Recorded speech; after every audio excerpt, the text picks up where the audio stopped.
decided to update apparently, so that's not making things great either. But whatever. All right. Oh, there you are. Okay. Yep. So do we just go to select mission, or what are we doing? All right. So I'll give you a quick little tour of everything that we can currently see without taking you everywhere. Over here is like if you get achievements, often they will. This book will appear a glowy red color, and you can Okay. interact with it, and it'll give you a commendation chest, Okay. which is a So, I like keep a thinking little about chest Castle reward for your loot Drachenfels. box Keeping reward still for seems a good doing idea, as something it's in the probably game that true. they recognize as an achievement. This guy here, he's Uh-huh. kind of like the in-game marketplace where you can spend what are called shillings that you get for completing the aforementioned challenges and achievements to buy cosmetics, either for your weapons, for your character, usually outfits or helmets. Okay. This is the mission thingy, where you select your missions and whatnot. And then down here is where you actually enter missions. And all 4 players have to be around this obelisk in order to be considered ready. Okay. And then lastly, in the center here is where your chests will appear after completing a mission, and you can open them. Okay. Then if you press I, that opens up your equipment/inventory screen. Mm-hmm. That's all pretty self-explanatory. Like click on the thing, equips the thing. The thing that I want to explain is in the crafting menu. Okay. If you click on crafting, you start on the salvage page, and that's where you get rid of all the stuff you don't want and turn it into materials. You just put it in that box and hit salvage. All But right. you want to hit next so that you go to screen 2 out of 7. And on the right-hand side, you'll see a whole bunch of weapons and items that have a checker mark pattern behind them. Okay. Those are equipable. They're technically weapons that you can use. They're the starter weapons, but they also serve as blueprints for you to make additional weapons with the materials that you get from salvage. Okay. And that the rarity and power of the weapon is somewhat random. So you can make yourself an item and maybe it'll give you a white axe, for example. And then the next time you make it, it might be a blue axe or an orange axe. So it's worth taking that into consideration if you create something and you get a crappy item. Okay. And you can also upgrade those items on the next screen over, where you can upgrade their rarity. Actually, that's reroll properties. But in that crafting menu, there's an upgrade item button that will upgrade the rarity, Okay. reroll the stats, and once you get it to orange or above, apply a trait to the weapon that gives it some additional functionality. All right. Each character has several weapons, and they all have different swing arcs and attack speeds, as well as movesets. So it's very much like a thing where not one thing is better than the other. It's all down to your playstyle and what you prefer. All right. All right. Noted. And to start a mission, we go over here to select mission. If you wanted to play with just the 2 of us and bots, it's probably best to select private game. That way, randos don't join us and while you're still learning and whatnot. And you should start on, I believe it's Against the Grain is the first mission.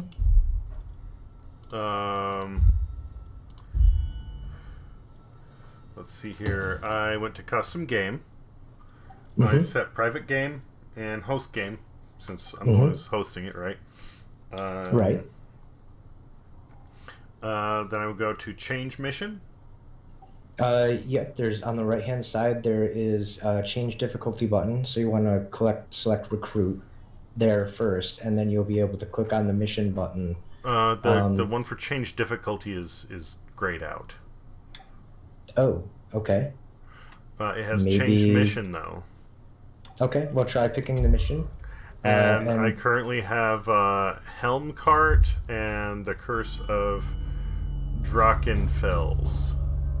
Okay, so you want to do Helmgart first, Okay. and you're going to be starting at the bottom and work. I'm explaining how to read this screen because it confuses the hell out of And me then you every said time. against the grain, right? Yes, so you're Okay. going to be working your way from the left to the right, and you have to get each of those silver helmets on the last node Uh-huh. of that screen. Getting all three of those are what allows you to go to that last final level. Um, the helmet denotes that this is like the finale for that section or Okay. that act of the story. Alright. Rapidly raining parts, cutting loose the fields around Usingen. I don't need to tell you what that means. The poor bastards in their path. You're heading to Morgan's Loft, biggest farm in the area. If there are survivors, and I hope there are, you'll find them held captive there. Do what you can, every prisoner freed is one less slave used by the enemy, and repay the dead in kind if you follow. Okay. Now I can change difficulty. Mm-hmm. I personally recommend playing on veteran to start. But if Okay. you want an easier experience while you learn, absolutely, it's okay to pick the next lowest difficulty. The only Veteran reason, says party does not meet requirement. Hero power 15. oh, that's probably you in that case. It's basically saying you don't have good enough equipment to do veteran yet, which makes sense. I didn't realize there was an item level requirement. So I guess we can do the base difficulty. That's fine. Okay. I only recommended doing the veteran difficulty because I find that players often learn bad habits on recruit, and then when they go up to veteran, they're like, "Why am I dying so much?" And it's like, well, you didn't have to worry about playing the actual game on the lowest difficulty. You could just face tank everything and smack shit with hammers. I just got a message from the. Oh, I forgot to enable my voice chat. Whoops. I just got a message from Monkey Boy Bennett saying Righteous Stand is the first mission. Is it? I don't remember it being the first mission when I first went through this. I remember doing Against the Grain, Empire in Flames, Vestengrad, and then the War Camp. But you know what? I could be wrong. Maybe things have changed since I first went through all of the missions. Well, let me re-enable my text to speech because I fucked that one up, and since I have the window up, I can look it up. Oh, I'm not too worried about it. There's not really a cohesive story as such in this game. There's a loose narrative, but at the end of the day, we're in the apocalypse. This isn't something that's going to ever end in victory.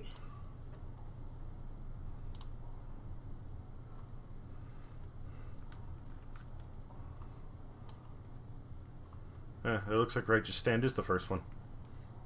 Like I said, I could be wrong. Monkey Boy Bennett. I am man enough to admit said, when the wrongness is no upon major me. bosses or monsters in Righteous No major Stand, bosses so or monsters in Righteous definitely Stand, so I'd start there if it's your the first time. Okay. Yeah, I'm fine with starting with Righteous Stand. I just thought it's weird that the very first mission I did back when like this was in beta was Against the Grain. I wonder if that was something they changed or if I just got a weird situation where the group I had joined happened to be doing that mission and it was the first one, and so I misunderstood. I don't know. No big deal. Well, if Let's it was beta, they could have gone and changed it around too. That's what I'm thinking, but like I said, you know, like who knows? It was years ago at this point. The Bridge of Shadows.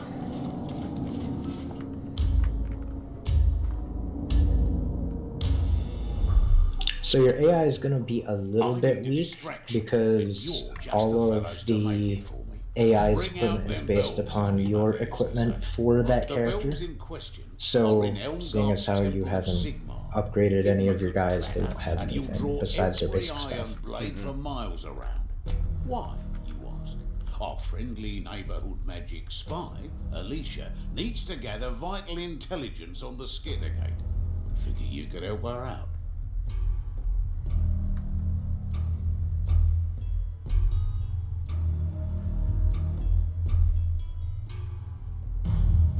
The man just talking, by the way, was Loner, who is at the keep, the shop I was telling you about. No, I really hope that. Okay, there we go. It just takes a minute. No, some of the stream was flickering, but it was just where it was trying to hold the black over the fade in. It's fine. It is fine. Alright. Alright, so name of the game here is to always stay together. If you separate, you die. Okay. It's actually a pretty good habit to get used to, like every couple of seconds looking back to make sure that everybody's behind you. It's not necessary, it's just something that I do.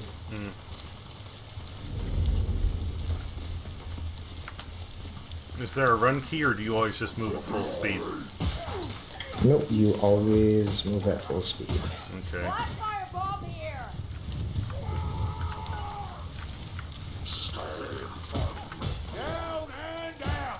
I'm gonna try to do as little, like, telling you what to do as possible, because, I mean, this is your game to experience, and things like tomes and grimoires is something that can be explained after you get a basic grasp of the general mechanics that the game has for play.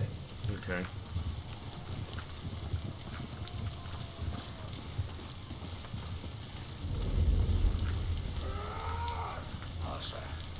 Your character seems to have a rather fast attack speed. Is that just the way yours operates, or is Well, I'm using dual hammers, which have a pretty fast attack speed. If you just do a left click with your attack, that just swings the hammers pretty wildly. Oh, we got a bad guy, who is now dead. Thank you, Carillion. But you can also hold left click, and that does a charged attack, which typically is stronger and will also usually have a different swing angle, which is important for things like headshots.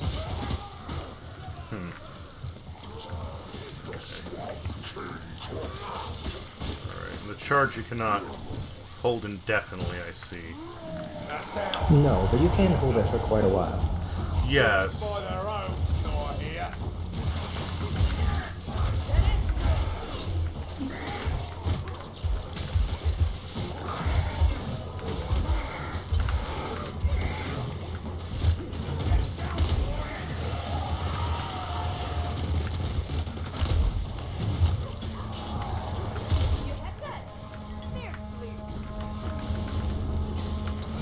Oh, it's dead. Bird. Yeah, I used my engineer. So that horn you just heard, that denotes that a horde of enemies is coming in. Okay. Which we may or may not have just taken care of. Usually when the music stops, it means the horde is more or less over, but not always, because there's an element of randomness to this game.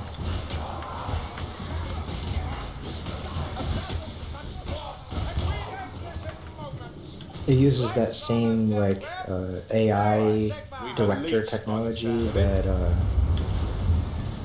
Left 4 Dead uses. Okay. Yeah, it's designed to generate ebb and flow and the. Oh, help!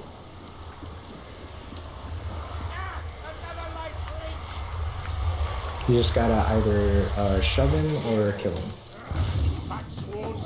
All right, well done. Thank you. Sure. Oh, he came back and the AI has got him, so it's all good. You daft! And you, ma'am, I shall be at your request. As you should be. No one wants to look your corpse around. That's why. I love Barton.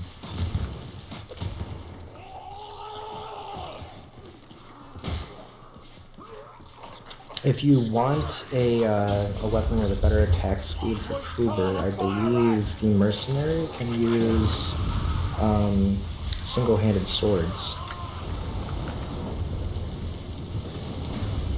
That big green spewer thing is nasty. Yeah, those guys are not fun.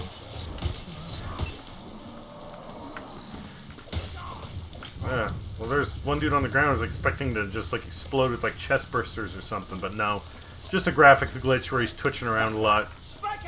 Oh yes, this game has amazing physics, which sometimes bug right out. Here they come. Okay, so in this section we have to survive while we wait for that door behind us to open. So yeah, that's what we're doing. Okay. Kill all the things, don't die. Got it. I would say easy, but as soon as you say easy, it stops being easy, so I'm not gonna say that. I'm hooked or something. I was hooked or something. Yep, that was the hook rats. They use a man catcher, which is a real thing, believe it or not. To put a noose basically of metal around your neck and drag you around. They're the smoker equivalent, basically. Yeah. But the man catchers, yes, I am familiar with those. I think that was one of the popular ways to deal with, what, mental patients? I'm actually not sure what they used it for. I just know they used it in medieval times for various reasons. I can guarantee it was probably nothing good.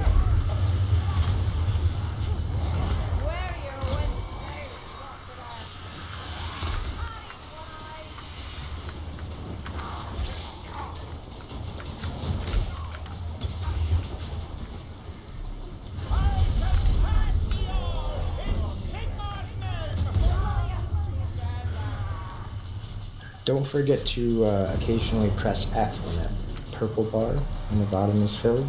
Okay. Especially if you're surrounded. It will knock all the enemies down and prevent them from okay. surrounding you. Carry us to the walls.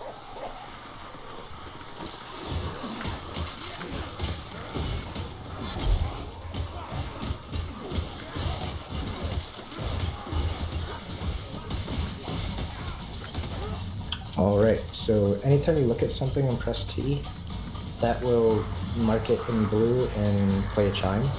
Okay. And that alerts all your teammates that either you can grab or this item over here is important. It's Peel's here. Yep, exactly. In this case, I was marking the Ammo chest. ammo chest, yes. Okay, And those are always infinite ammo. You can refill on those as many times as you want. Oh, cool. Oh, already full. Alright. Now we take the old lift up.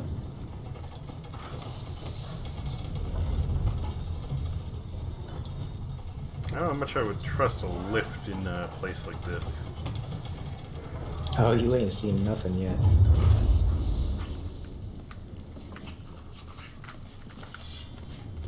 Come on, over here!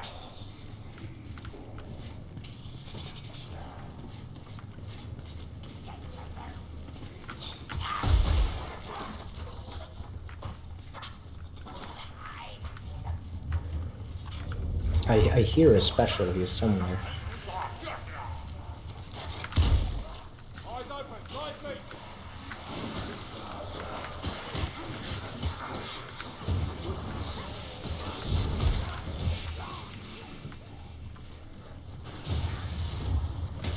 You dirty rat!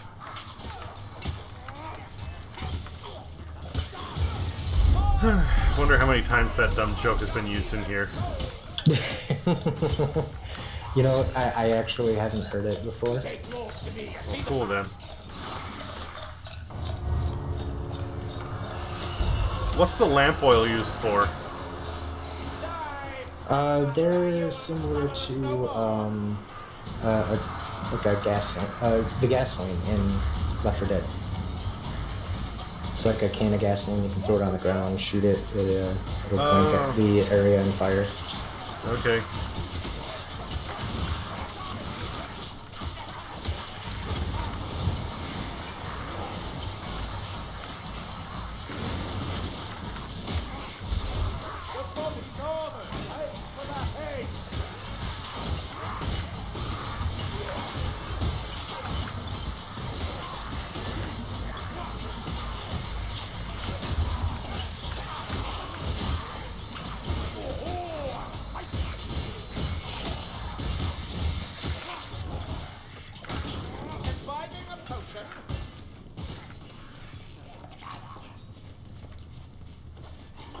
Alright, that was well survived. The stairs! Sneaky ratty, dead and done!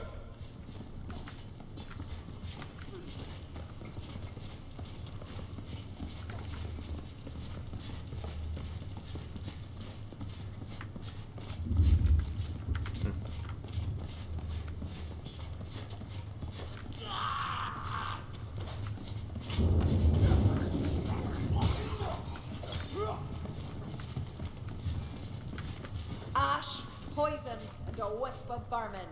We've a warp fire thrower to deal with. No, warp fire thrower. That's the way, Zad. Flicker and fade. We'll not like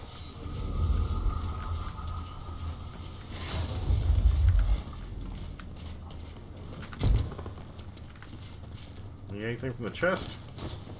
Nope. I could probably use that health. No. hang on, Johnny. I'll give this There we go. potion a go. Back to full. Here, I found steps.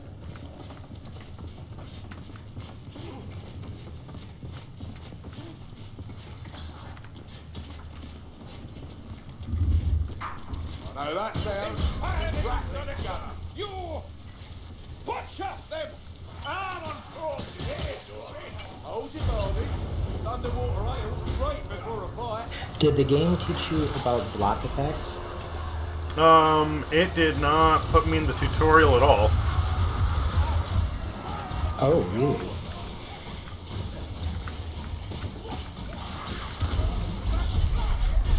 Well then perhaps I should explain a few things.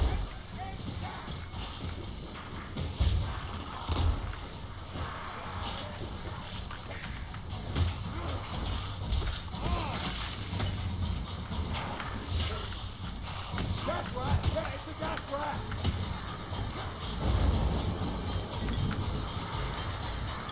This potion better it fast.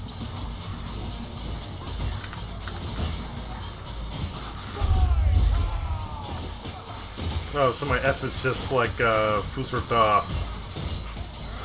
Basically, yeah. But that said, he gets much better like special skills for other careers. That's just kind of his basic career. Not that that one's bad. It just doesn't have quite as interesting an ultimate skill as his others. No, I'm not complaining. I don't know, for some reason I was expecting a little more than just like force push.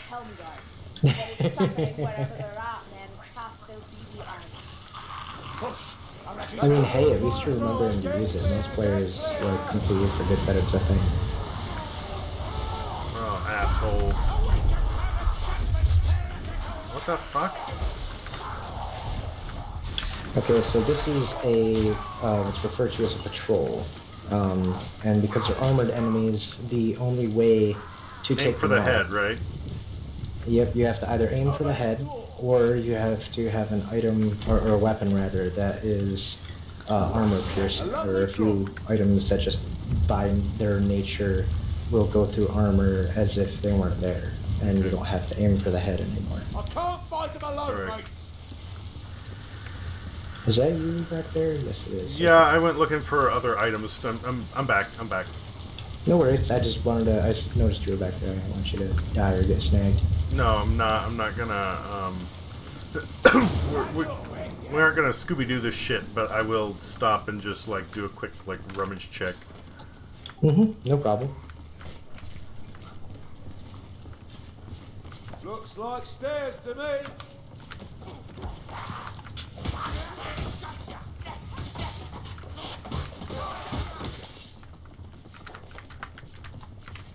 I was actually just going to suggest you heal up, so well done. Thank you.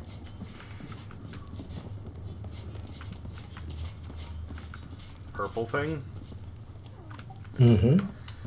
Go ahead and get it. I do not have space in my inventory.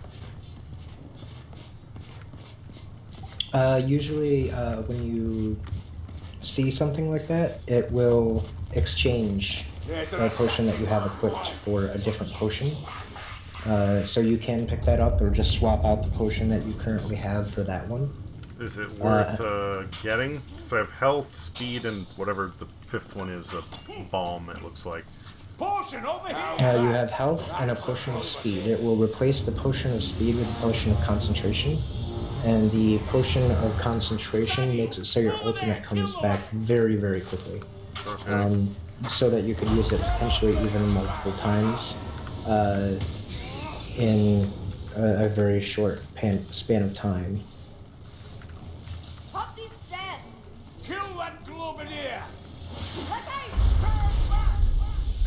The most essential skill that the game hasn't taught you, because for some reason it may just skip the tutorial, is dodging. Okay? Okay. So, yeah, by default it's left or right or backwards in space. You can set a custom keybind that only does dodging, if you wish. That's what I have done, because I don't like accidentally jumping when I mean to dodge. Okay. But some people are really good about it. The other thing to know is blocking is right click. Yeah, that one I managed to figure out when I was trying to get down different types of attacks with the sword. Now, when you're blocking, you can hold right click and then also hold left click, and then that does a attack out of blocking. That might be weaker than a normal swing, but kind of gives you a bit of an advantage in counterattack. It's like a bit of a block and parry. Kind of, yes. And using those interchangeably, or depending on the situation, is going to pay dividends, my friend.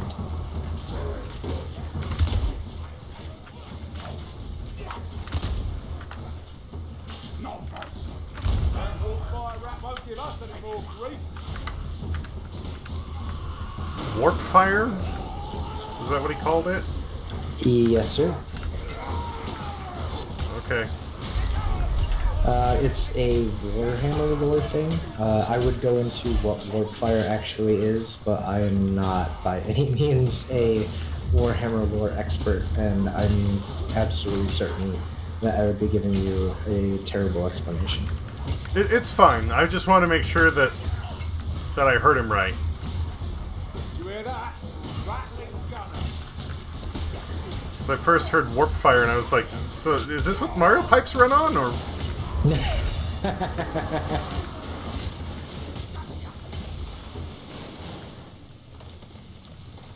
Yes, this character gets a flamethrower, if they so choose. Very nice. Yeah, there's only one problem with it, though, is that this game has friendly fire. Oh, does it? Yeah, on higher difficulties. Oh, okay. Not on veteran, but Only with projectiles, or difficulty. with melee as well? Only projectiles. So Okay. with melee, you're fine. You won't cause any friendly fire damage. But if you, like my flamethrower there, on a higher difficulty, I would have absolutely been filleting you guys just as much as I'd have been filleting the enemies. Here, this looks like a door. Reckon I can see the temple.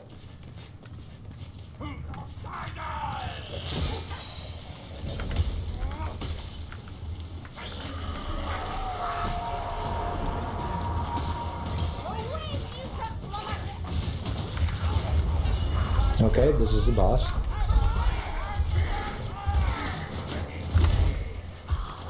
Oh. Hey, big guy. How's it going?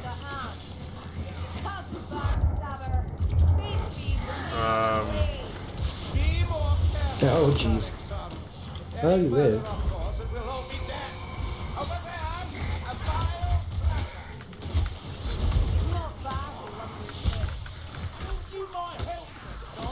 Good job. Thanks. I mean, what I did was mostly get, like, tossed around and try to, pop off my head like a beer bottle cap. It's just a little nibbling, it's fine.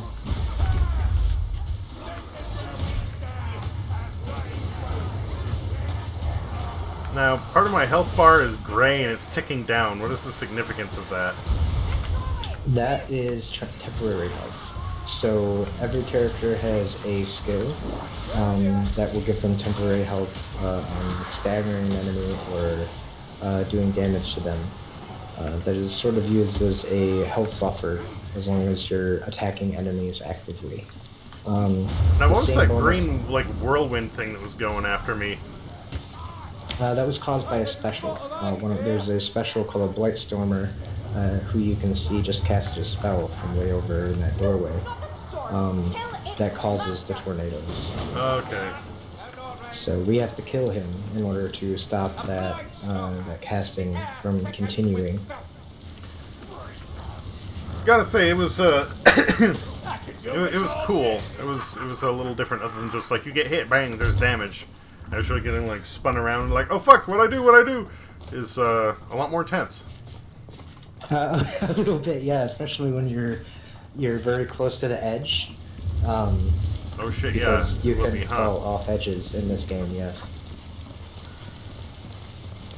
Oh yeah, but to continue what I was saying, the temporary health, the gray health you were talking about. Oh yeah. That also is granted by some abilities, like your special shout there.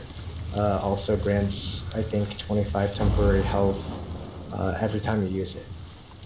And it will slowly tick down over time, but anytime you get damaged and have temporary health, that damage is first, taken out right? of the temporary health first, yes. So, Barbarian Rage. Yep, but every character has it. But I'm just saying, like, it basically functions the same as, like, Barbarian Rage in D&D. More or less, yeah.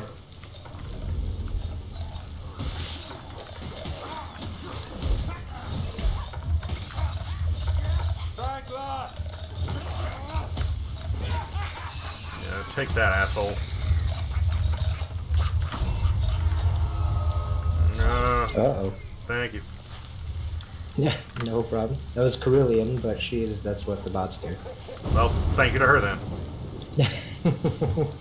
I feel bad now, because I talked all kinds of shit about Carillion before we started, and here she is saving you left and right. Hey, she can be a badass, but still be a cunt. You are not wrong.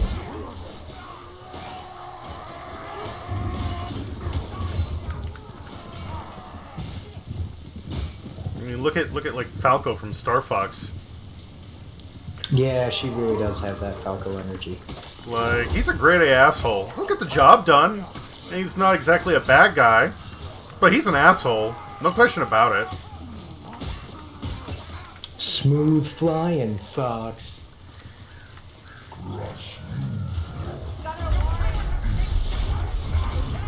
The one that gets on my nerves the most is either like when you kill an enemy, he goes, "Hey, that was mine," and just like whining about it, or when you save his ass, like, "Oh, they're on me." You take him out, he goes, "Thanks a lot, Fox." Like, the one I think that annoys me the most is when he goes, "Well, I guess I should be thankful." yeah, that's a good one too. It's like, fuck you. Like, next time you're so dead. Everybody bitches about Slippy, and I'm like, nah, bro. Falco's a dickbag. Like, he's the one that's just like, I'll let him go down. Because I just don't want to hear him, like, be a shithead. Right? Like, Slippy's always down to, like, be helpful and shit. And he's like, I mean, "Hey, he is a let me fuck-up, finish don't it." get me wrong. But he, like, at least he's trying. Do we just hit this, or? Yep, that starts the finale, and we have to survive until the statue explodes with magic. That's, okay. Yeah, no, with Warhammer. Magic exists here. But also the Industrial Revolution happened. Because, you know, like, I have a Gatling gun. Well, I mean, you know, some cultures go on and focus on art, some on physical prowess, and some on technology, you know. In this case, like, skill can also be magic, so, you know.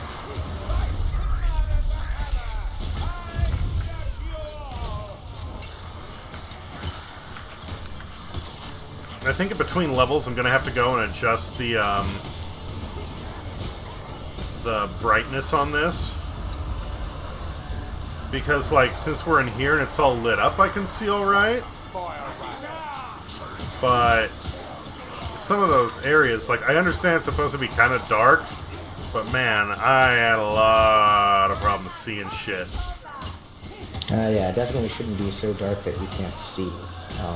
I mean, like, it's a grim dark game, but it's not supposed to be like you're blind. I'm not blind, but it was very difficult.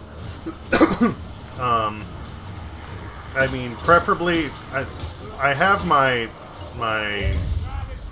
computer set up in the corner of my room, and I have my light behind me, so I do get a certain amount of like glare from my lamp.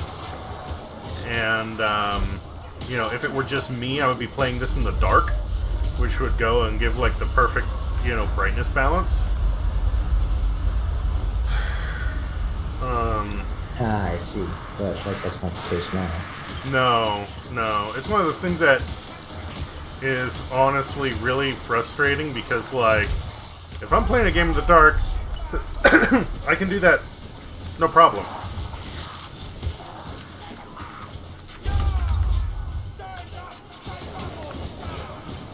I can get the balance exactly where I need it. But since the light's behind me and it reflects off the screen, I end up getting this, like,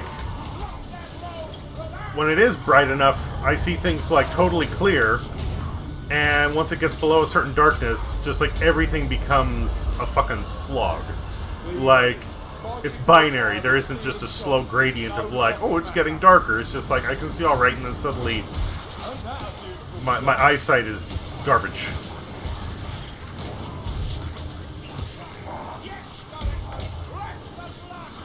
This flamethrower is why I like playing lower difficulties.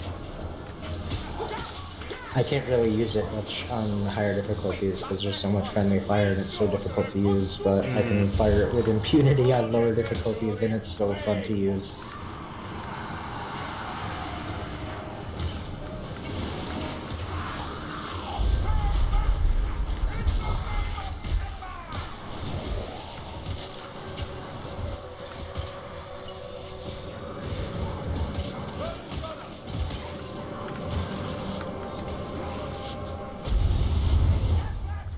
That hurt a lot. Hold up! I'm feeling a touch out of sorts. What hit you? I don't know. There's just a...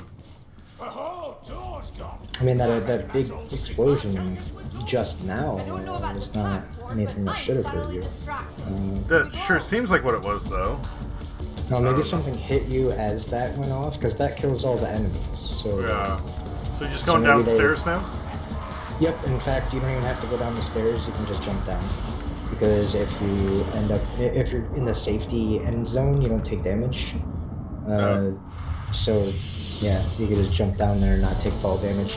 Don't try that on any other map, you will die.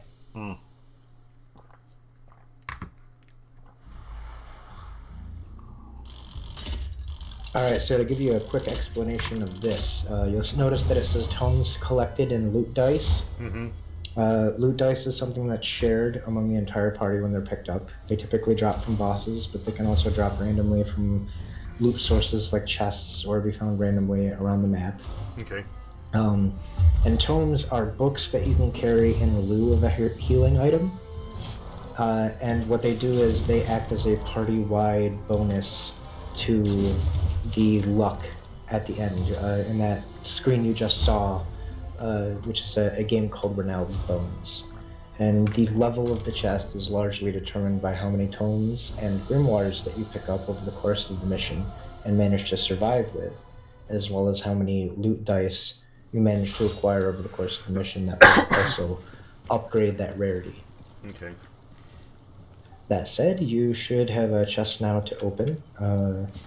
It was a merchant strongbox, which is not the lowest tier of chest, so that's good. You managed to do well enough to at least get the next tier up above that. When you open it, you'll get 3 items at random. They can be for your character or other characters. I don't believe they're character locked, to my knowledge, unless that's changed. Okay, so do I just flip over all these tokens or pick one? No, you flip over all of them because you get all 3 items. Okay.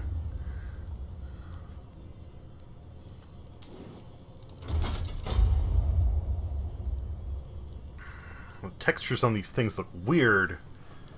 They look like they're all deep fried. That doesn't sound right.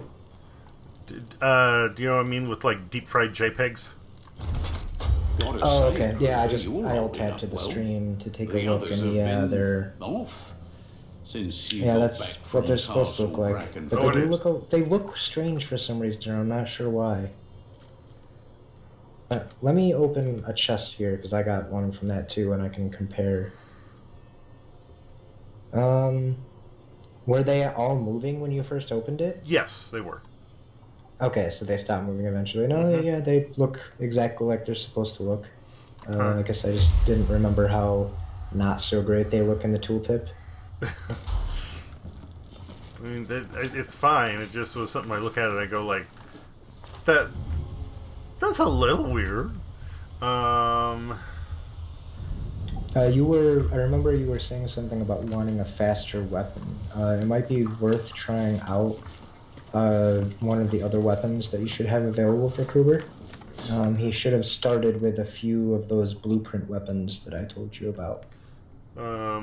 So I have the two-handed sword and I unlocked the halberd.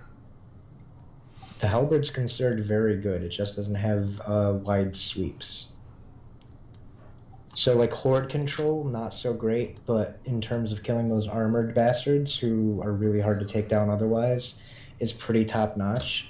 So if you get decent enough at dodging and blocking with the halberd, you can be a pretty nasty force to be reckoned with when even dealing with a horde. In your sleep last night, how do I equip it?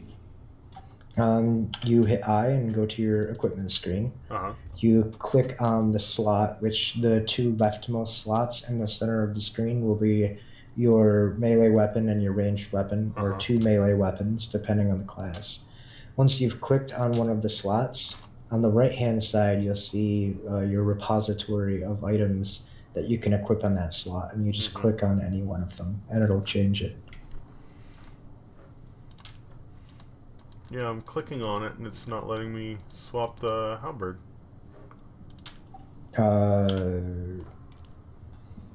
It might be possible that halberd or the halberds are not equipable by mercenary Kruber, and might be for a different class of Kruber. Does it say anything in the tooltip when you mouse over the weapon? Like, it'll usually say something like who it's equipable by. Like, it'll have a big red text if it's something that you can't equip. No, it says blacksmith's halberd, power 5, stamina 3, wide sweeps, armor piercing, versatile, simple weapon used in the forge. Craft new equipment can be used for self-defense in a pinch. That's all it says under the halberd. So you double clicked on the weapon and it didn't equip it? Oh, I single clicked. I'm sorry. I missed saying double. My dumb. In fairness, I probably didn't say it because I just assumed that was just what you would do anyway. So yeah, I'm glad we figured that out. But you see what I mean? How it has a very narrow, like, swing radius in terms of around you or in front of you, but it's much faster. Yeah. Which is almost backwards because halberds, being a polearm, tend to be rather slow. But you know what? I don't care. I'll take it. It's a magic halberd. It's okay. Yeah. So you can just queue up the next mission if you like, or we can do that mission again with a higher difficulty if you want to try it again. No, we can definitely go on to the next one. The next one, I think, is right next to it on the top, and I want to say it's Convocation of Decay. It's not a bad mission. I mean, a lot of people don't like it because it pops so often when you choose quick play. So people see it quite a bit. But well, that's not going to be an issue for me, having not played it before, so whatever. Yeah, that's what I'm saying. It's not really that big of a deal.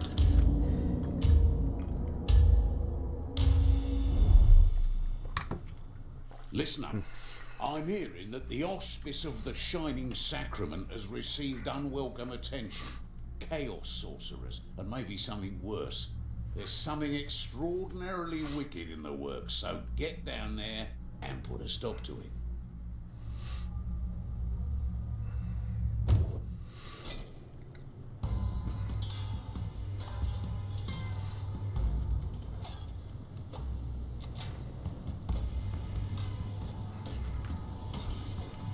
So this would actually be an okay time to explain tomes and grims, because we're going to see one coming up pretty quick right in the beginning here. So it'll be a perfect time to explain it. Okay. As soon as you're ready, we can go this way, and I'll show you where it is. It's right on the main path for this mission, so going down that direction doesn't go anywhere, so no group ever goes down the other direction. And we just drop down here, and this is still very much the main path. There's no branching paths Over this way, at all. Tremblazzi. And now we're in the hospice, the first room. And then over here on this bunk, you will see an item called a tome. Oh, the blue one. Okay, Now, yep. Yep, now if you manage to carry that the entirety of the map, that gives us a loot bonus at the end. Okay. And that's generally what every group is going to try to do, is get all of the tomes and all of the grimoires. You can put the tome down to pick up a healing item if you so wish. Like you can pick it up temporarily and relieve your healing item, and then if you need to heal, you can pick up a healing item, heal yourself up, and then pick the tome back up. Okay. So it's not too restrictive to carry around the tome. Got it. Grimoires, on the other hand, cannot be put down. They are carried in your potion slot. So again, not that big of a deal that you can't carry a potion. You're not going to be using that all the time anyway. But if you drop it or you die, it disappears for the remainder of the map. Like you just miss out on it. You know, if you want that grimoire or to get the loot from having held it, you'll have to start the mission over again. Okay.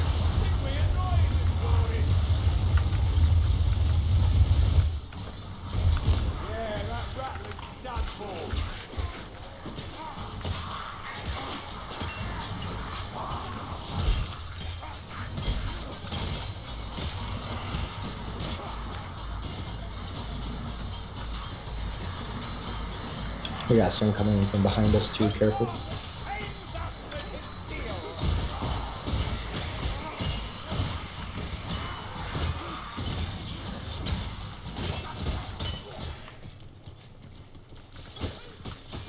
Alright, we should be okay to press forward now.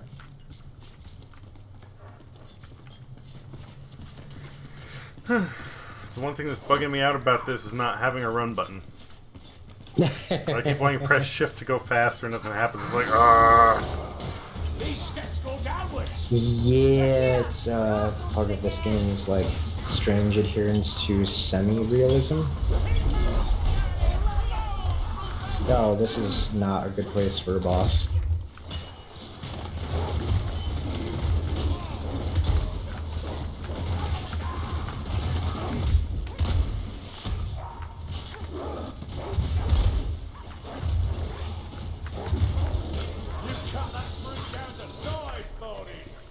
Well done. I feel like I did all that much, but thanks. No, that's always a team effort. Those aren't necessarily easy to take down. I mean, it's easier because of the class I'm playing, but I mean, I still couldn't have done it necessarily by myself.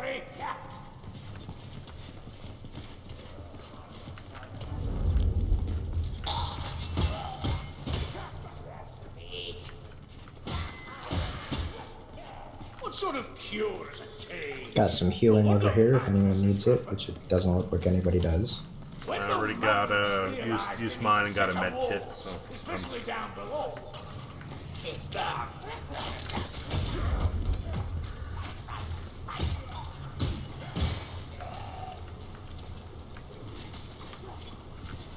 poop water. Yeah, I like how no game ever covers like how the sewer probably smells like crap. Well, what I find funny is the number of lit lanterns down here. Like, you realize you blow everything up, right? In fact, wasn't that legitimately a problem for a long time in sewers before we, like, invented modern systems? Yeah. I mean, that's why, like, houses have, like, vent pipes at the top now, is to let methane gas out to stop, you know, accidental explosions if they, like, overheat or get exposed to a spark.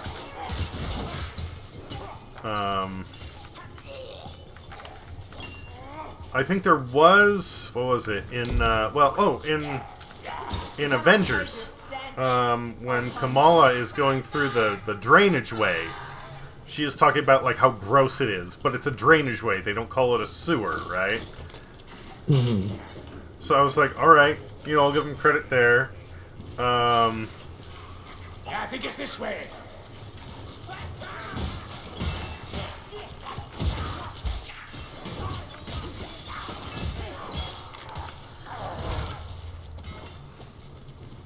But there was one... Nice headshot. No, thank you.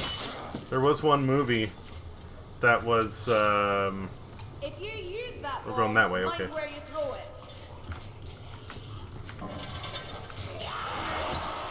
There was one movie, I think it might have been, what the fuck is it? Snow White and the Huntsman? But don't quote me on that.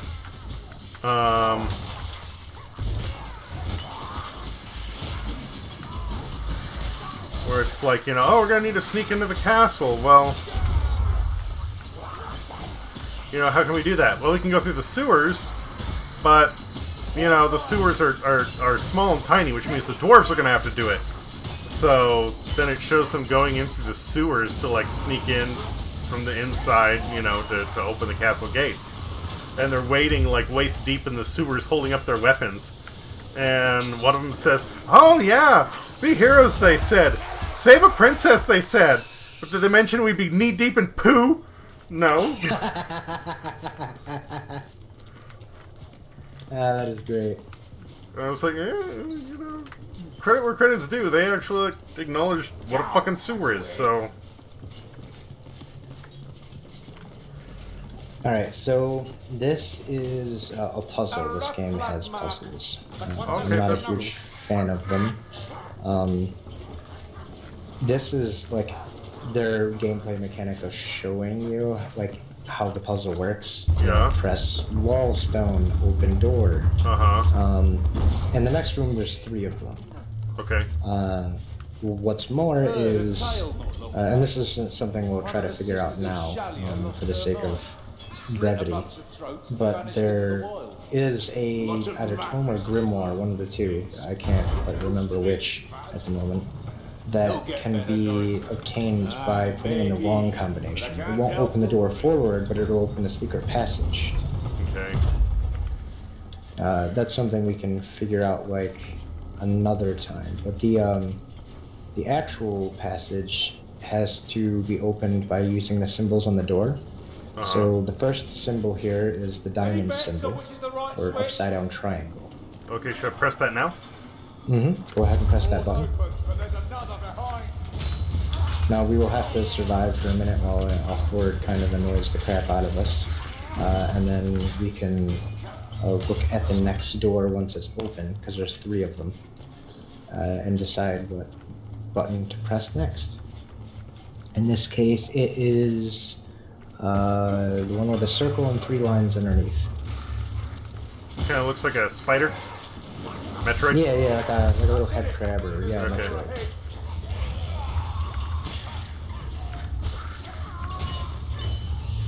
And the last one is the targeting reticle.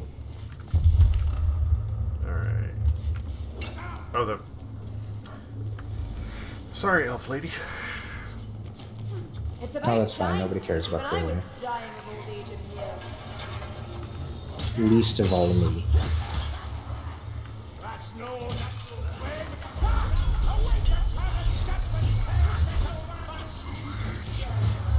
Oh, we got a little horde behind it.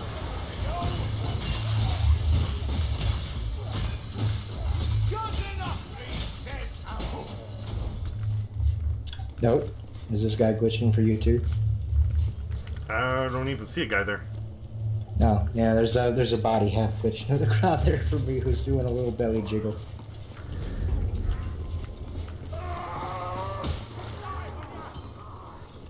I'm gonna talk about sewers. When I played through, what was it?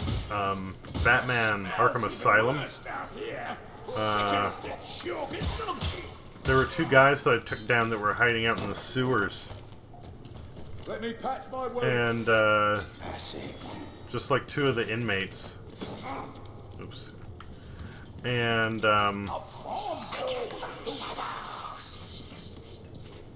Hear that? I marked some ammo over there, by the way, if you need any. oh, thank you. Face me, blade to blade.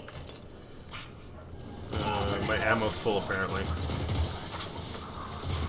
If you press Q, I believe is the quick switch weapon that will Oh, cool. allow you to pick out your gun. You don't want to use it all willy-nilly because obviously ammo is limited. But it's perfect for use on specials or enemies that you really don't want to get close to.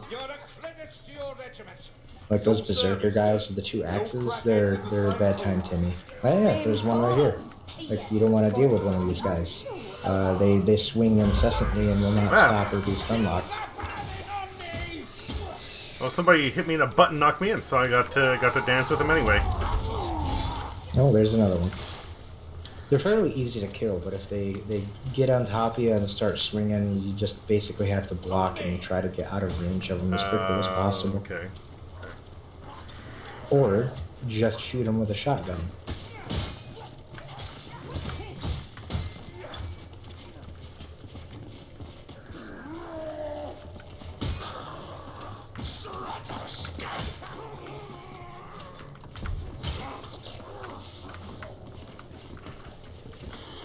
There's a potion of strength there. If you don't have a strength or potion or any kind of potion yet, you can pop those and make your regular melee attack stronger for a certain period of time. Okay. Cool, cool, cool.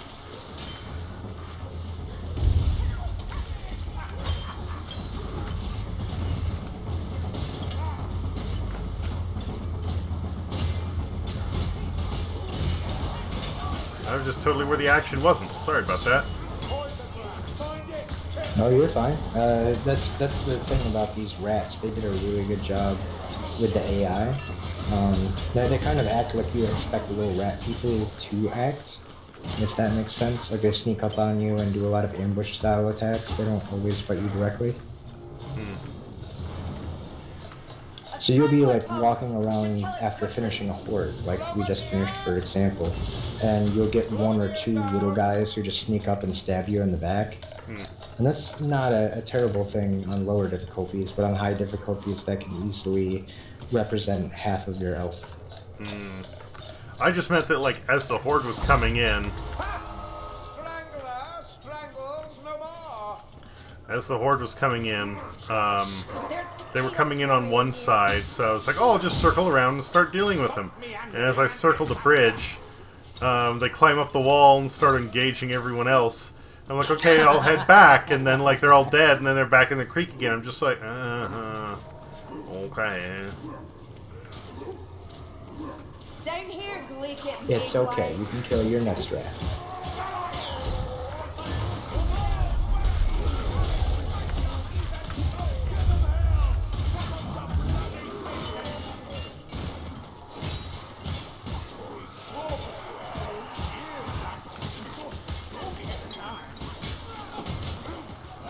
Alright, I'm not sure if this is what I think it is or a different area because some of these maps run together, so we'll see when we drop down here, but let's not do that until we make sure of all the health items and stuff. Do not enter the butthole unless absolutely necessary. Got it. Which, I mean, at this point it does look like it's kind of necessary because I don't see any healing items here. So, time to drop down, I guess. Oh, there's lots of bad things down here.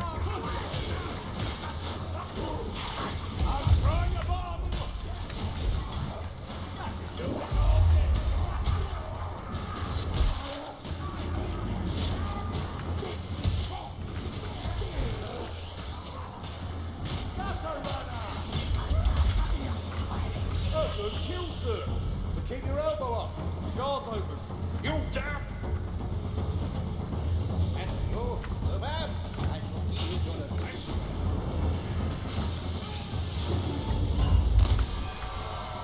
So I'm getting stab-rated. I'm a ways away. I'm trying to get there as quickly as possible.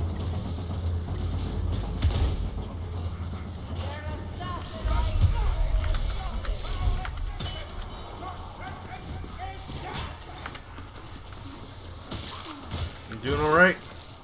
Yeah, that was a little spicy, but that's all right. Just put some milk on it, I guess.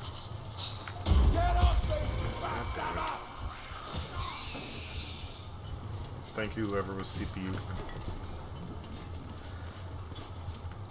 Well, I'm not even sure. They're both protecting you right now. I'm hanging out over here. Well, that's why I said thank you, whoever is CPU. I just knew it was a computer player, so.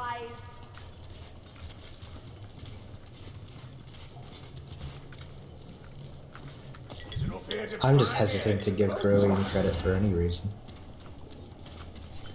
So I'm just gonna assume it was Saltspire.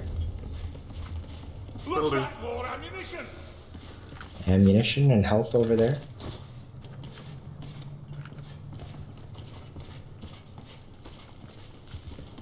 These steps go downwards.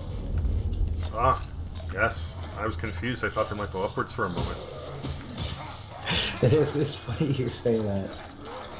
It's actually a pretty, Prowling, don't get caught. it's like a standing meme in the community about Barden and his very obvious direction giving.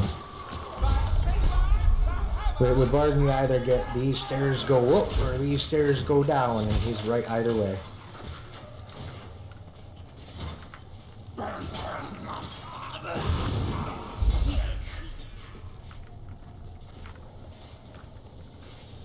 Burn didn't burn for too very long, did he?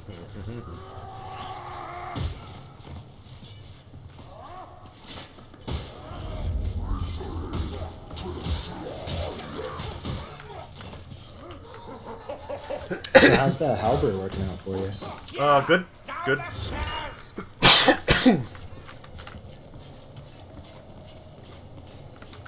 I would gladly take the higher attack speed over the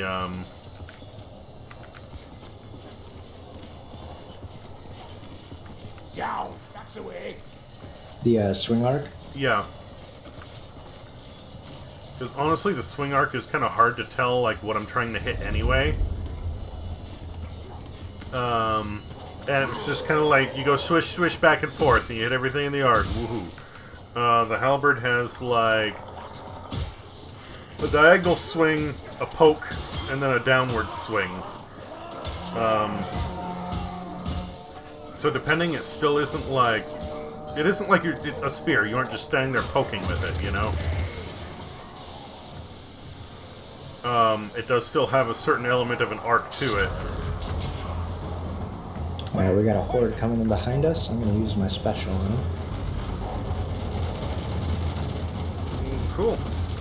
Just back up a little bit and we'll just start knocking them off the bridge.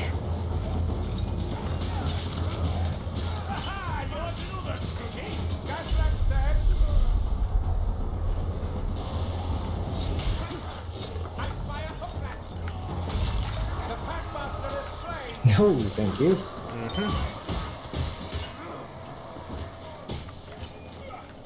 Alright, I think this is the end of this map, and it may or may not be good.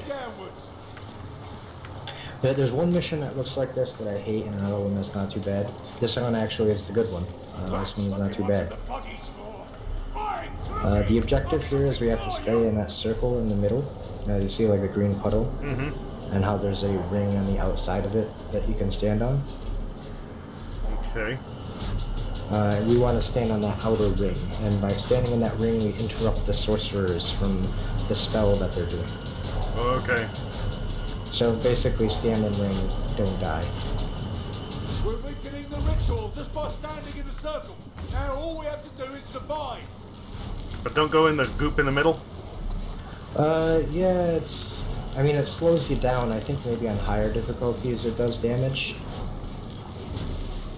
I mean, I recall it doing damage, but I just tested it, so I didn't sound like an idiot on your stream, and I wasn't getting damage. So. It didn't look like it was doing damage, but it made it to where it took away one of my abilities to block.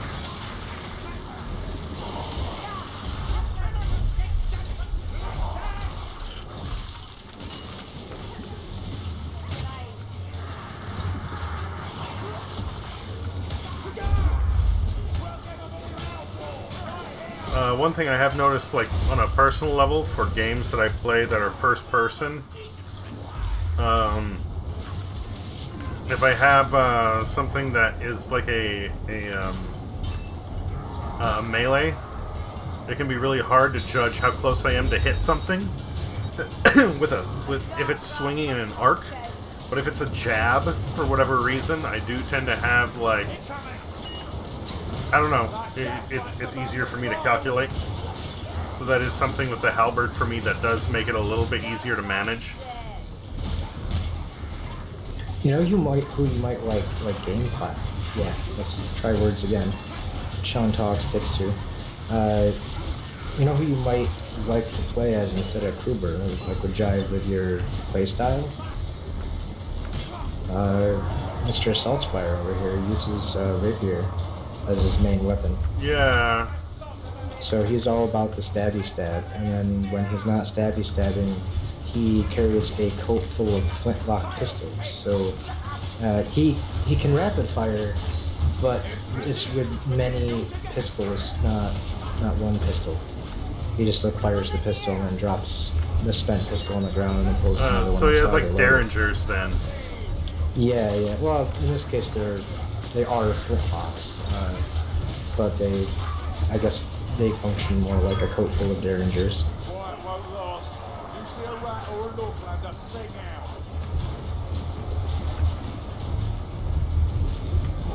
So I guess maybe a derringer could be flintlock, right? I mean, flintlock or not, a derringer really is, like, it comes down to the same thing. It's a single-use pistol. Another dead weapon, rat. The way is closed, demon. Good riddance. Oh, looks like Alicia wants us home. Come on, Ricky, hit it in the head. Good try, George. Now let's have a look. After we get to the end here, I gotta alt tab and check Discord because I'm getting a message quick. But that said, we are right at the end. The shield over here is the finale, or the exit rather.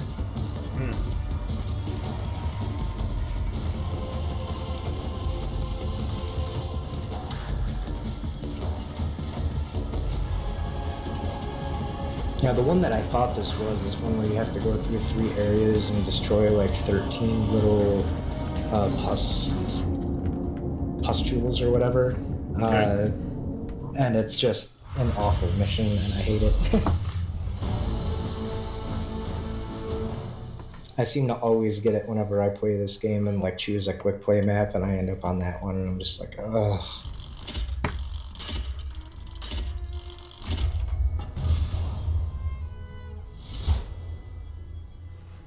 Weapon unlocked.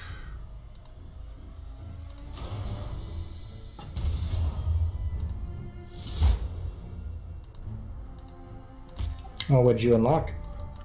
I'm gonna need to look at it when I get out of the menu, whatever the fuck this is. Oh, what is it, like the scoreboard screen at the end? Yeah. Ah, yep, that should, I'm not sure exactly what the conditions are. I think as soon as one player hits return to the keep, it'll eventually it'll give you that 10 seconds, and you're sucked into the keep no matter what you're looking at. Okay. But we are back in the keep now.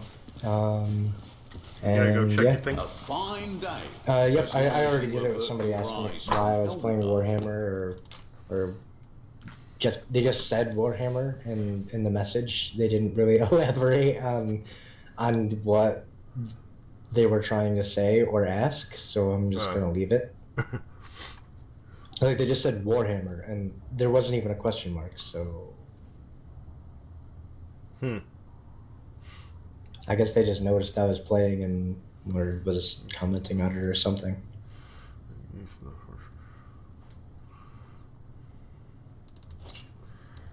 Can I try weapons in here without penalty? Yeah. In fact, they have a training dummy over here that you can pick up and take wherever you want.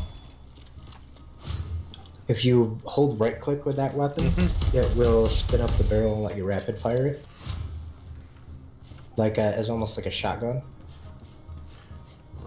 I mean, I would say it's more of a Gatling gun. Alright, so I've got this thing.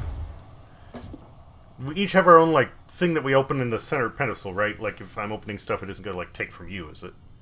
No, it's all character specific. It's all linked to your account and whatnot.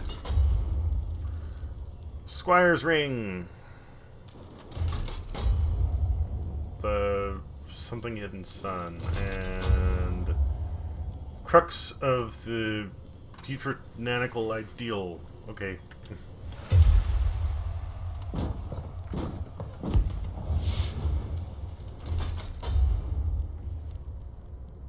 You got lifesteal, you said? I don't think so. Putrid something. Gotta say, Kruber, you're holding up well. The others have been off since you got back from Castle Drakenfels.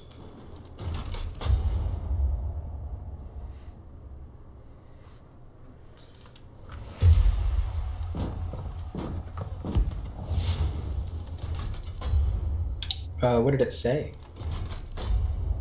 I you will. murmuring in your sleep last night, Bargain. I will look it up when I get out of. Hold on. Right. All right, let's see here. What have we got? What have we got?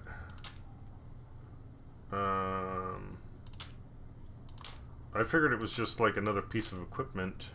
Maybe not. It might be. Have you equipped any trinkets, rings, necklaces, etc.?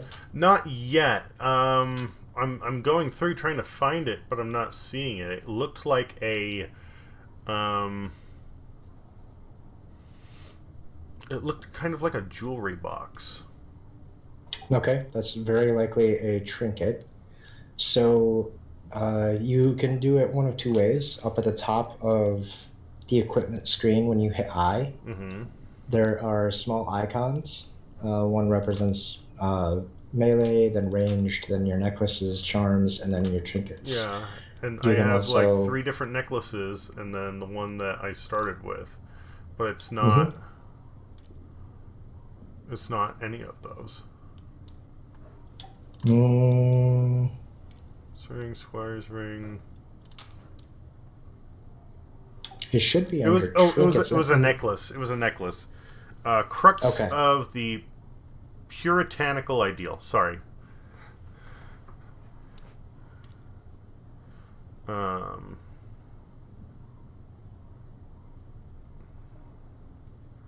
Metal also used as a source of stigma, for the puritanical ideal is granted only to those who have slain a comrade under the influence of heretical power.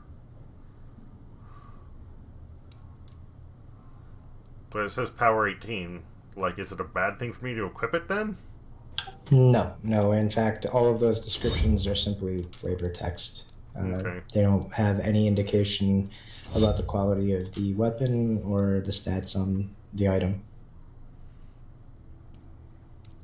Just sort of a history of what that item is within the Warhammer lore. Nothing more. Curse resistance. Now, what is a curse exactly? Okay, so you remember when I told you about the grimoires, correct? Uh-huh.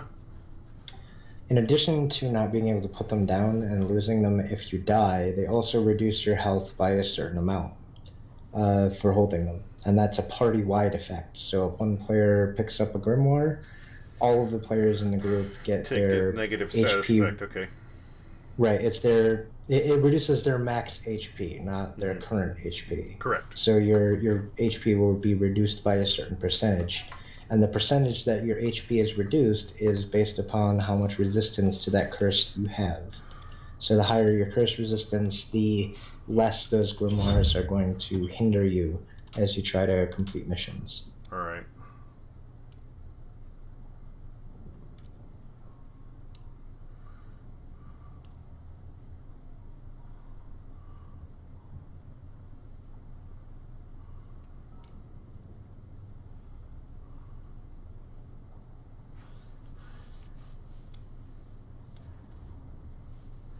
What are Skaven?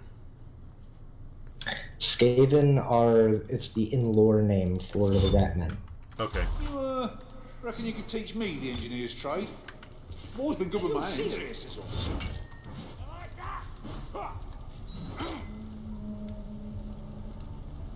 Oh, well, that has a really wide swing to it, doesn't it? I was like, A why? wide swing, and it should also have a shield bash if you do the hold left quick.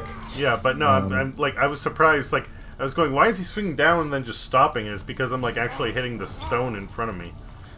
Yes. But yeah, if you hold just left click without raising your shield, it should do a shield bash. And you can chain those charged attacks together to do a different combo than if you just simply kept pressing left click. So you would like hold left click and release, and then hold it again and release, and then hold it again and release. Okay. And that's how you would do your heavy combo, as opposed to your light combo, which is just spam left click. Well, And then I believe you have an overhead swing as well. Yeah, the overhead is what I was using to dent the flagstones. I think I'll stick with the halberds for now, but I changed up some of my equipment and my We're at the Battle of Hellfit. No, not the famous swap to one. the eighth, I think. Gatling Yeah, they don't rifle. like to number them in case it encourages the vampire. Can't argue. I feel like changing to the crazy dwarf. These dwarfs are slayers. They have a death wish. In fact, they take an oath to try to die in the most glorious way possible. What's your life goal? To end it like a badass.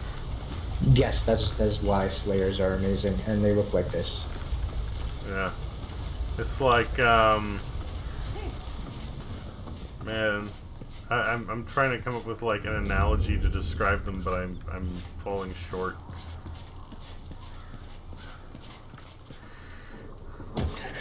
Short mohawk man with lots of tattoos. No, the mentality. Oh. But yeah, I'm ready whenever you are.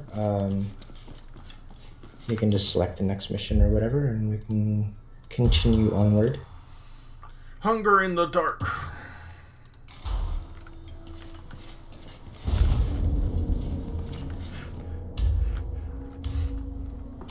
This one's a little bit tricky.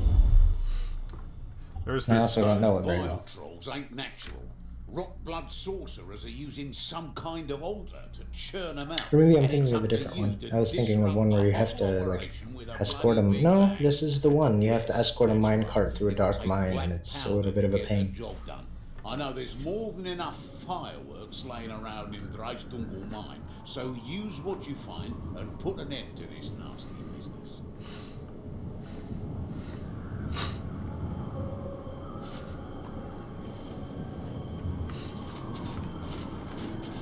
Is this really necessary? Only fun so far is seeing you mayflies shiver in the cold.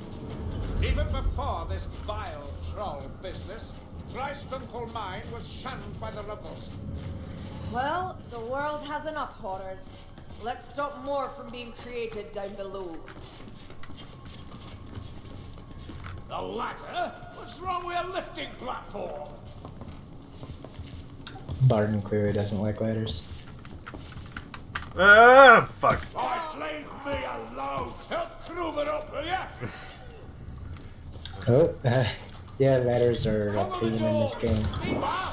Well, I like jumped on the ladder and it kept spitting me at the top of the ladder, and I was like, am I just like colliding with you? So I tried to like shift my position, and then it just dropped me down the whole pit. Yeah, dodge. Yeah. Ladders have always been a little dodgy in this game. And Vermintide 1 for that matter. Is that a dead end? Or is that a dead end? Question mark. I'm not the one to ask, but there's always one way to find out. Yes, let us run in and stab all of the things.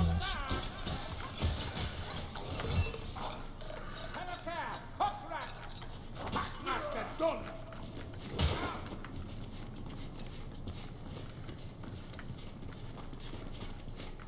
Here we go, a boom!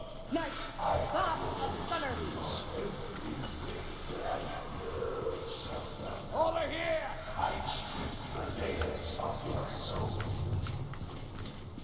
That whispering you just heard was this guy.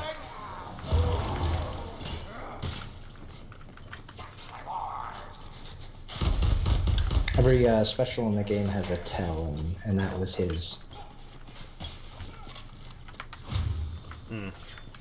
Got some healing over here if you need any. That I do. Bollocks. That was Still no ale. It was quite the tumble down the ladder shaft. Well, you know what they say, it isn't the fall that kills you, it's the short, sudden stop at the end. Yep. Over here. Wet me now.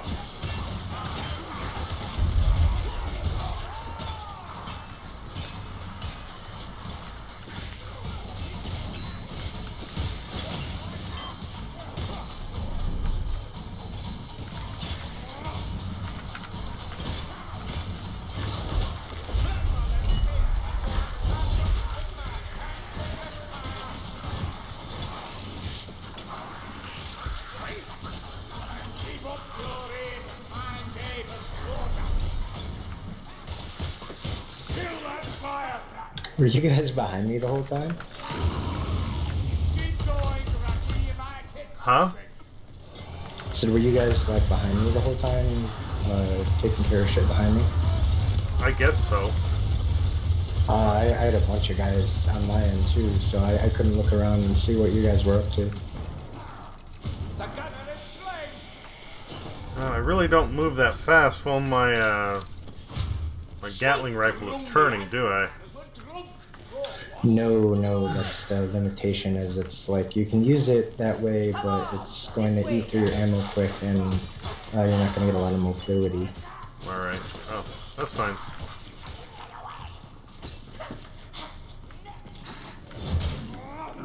It looks like it does more damage than my original gun at range, and it, well, it contains several shots, and it has armor piercing, so... I can't see better days, but it's probably worth bringing along. And now we just push the cart by remaining close to it, and the game just pretends that we're pushing it. So like the bomb in Team Fortress 2. Yes, very much so. Like we just gotta be near it. And Does it it's work like, if I okay, it's stand in moving. front of it? Yes. Ah, there we go. It was kind of easy. Yeah, it kind of pushes you out of the way, which sucks. I think they did that specifically for people like me, who that was like the very first thing they tried.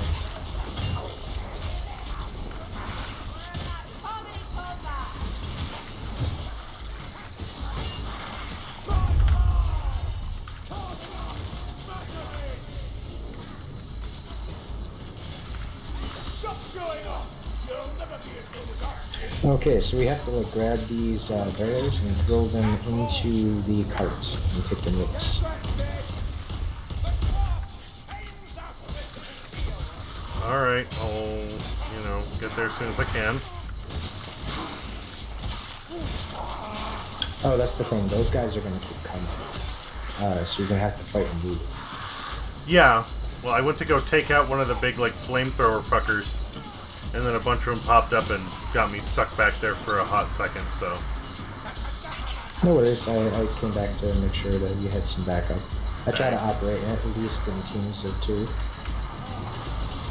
It's just weird right now because the AI has a tendency to teleport to whatever player they perceive is the most in need, and sometimes that is not accurate. Like the AI who are just like hanging around me and not helping you. Shit. You don't want that. This potion better it fast. Oof. Okay, minor setback. I tried to put the barrel in the cart, and I don't know what I did wrong, but I just kind of continued to walk into the cart until I got hit and it blowed up in my hands, so... Gotcha. Well, you have to throw them, just like you would a gas can in Left 4 Dead. Ah, so you can't just press E and set it down. That's cool. Yeah, you just chuck it and more or less be aiming in the direction of the cart. I accept that you can do that, but I think you should also just have the option of press button set down. I completely agree. Yep, there you go. And slight aiming issue there. That's okay. Good job. Okay, so you just throw it at it. You aren't trying to like ski ball it, or that's not the word I'm looking for. You're literally just trying to, like, it'll magnet to it as long as it touches it. Got it. Yeah. They made it relatively easy to get it in there without having to use too much finesse. That's a little bit better. I hear something. Gas rats.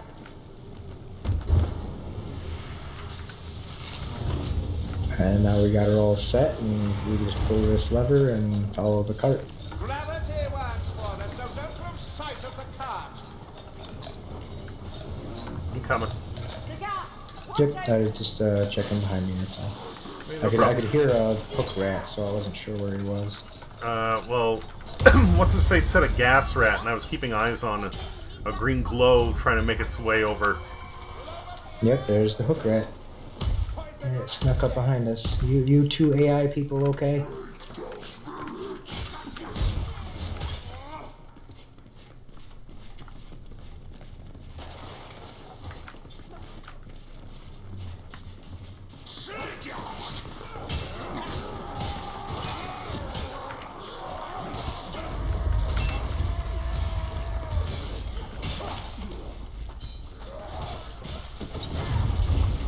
Find the cart. We need those explosives. Over Northlander. Okay, so you hear that haroo? Uh-huh. That is a patrol, a chaos patrol specifically. And they're not fun to deal with. They're large armored guys traveling in a pack. Okay. Generally, there's two schools of thought as far as to how to handle them. One is to rush at them, like, as soon as possible, and take them out before they can create a scenario where you're fighting a horde like we are now, and they wander into the area and just create a situation you can't survive, or avoid them entirely. Sigmar guys like black. Wish he'd guide mine. Or better yet, send me a nice cool flagon of ale. See what I mean about Kruger? Mm-hmm. A nice cold flagon of ale. Hold your ground. The chaos warrior comes. Yeah, but right ahead. He didn't seem to mind the cart much, did he? No. And the no. cart didn't mind him? Magic cart. Also, there's a body stuck on the cart. That's kind of hilarious. Yeah, I see the... For me, it looks like the dude's just, like, bottom half is breakdancing upside down. On my end, his legs are stuck in the cart and his upper half is jiggling around with his arms swelling like a wacky inflatable tube man. That rasping breath.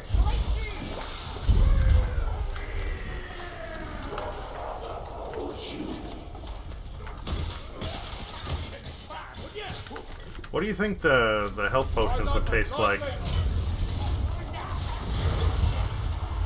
Well, I suppose it would depend exactly what they put in them, which would probably be a lot of different herbs and stuff, if I had to guess. That's usually how things like that go in these type of games. So, probably like you ever had, those, like, milkshakes where you put a bunch of strawberries and other vegetables and stuff. Like V8 almost, like maybe that's what it tastes like, V8 without sweetener. Cart's struggling on the slope. But they do also mention that it's bitter in taste. Yeah, because the guy said, like, it's no ale, but it'll do. So it's kind of like, well, I know some beers are, oh, the front of the cart has one of those, like, little shovel things on it. That makes sense why it pushes you to the side. Hey, at least they put that detail in.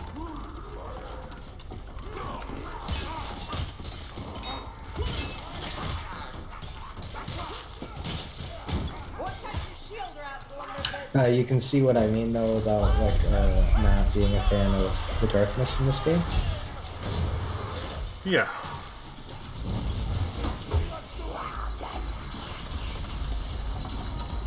Should we not just held on to that cart? They're assassinized with the dark. I mean, all things considered, though, this hasn't been that bad. I've definitely dealt with much worse runs of this map where it just did not go well. Yeah, fuck these guys. At least 10 rats are falling into an abyss. Oh, no fair. They get to climb back up. That's horseshit, dude. Those might have just been different rats. We are dealing with like millions of them.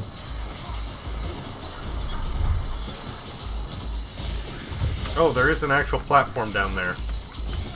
Oh, is there? Yeah. I didn't even realize you could go down there. Apparently you can, because it looks like there's even a potion down there. Yeah. Yeah, that might be like a safeguard, so if you fall off during one of these horde events, or maybe there's even a tome or something down there. I don't know. I don't remember exactly where all the tomes are for this one, or where the grimoires are. I am a little disappointed. I had this moment where I was like, oh, this is gonna be epic. I'm just gonna like force push them all off the bridge, and then like, cool, we're done. I start heading back, and they're all climbing up, and I'm going. That was. I feel like I got robbed. You killed a bunch of them. It's okay. I don't have a ranged weapon, so I can't do anything about this. And I'm out of ammo, so. Oh, neat. Okay, so I'm gonna draw his fire. You run at him.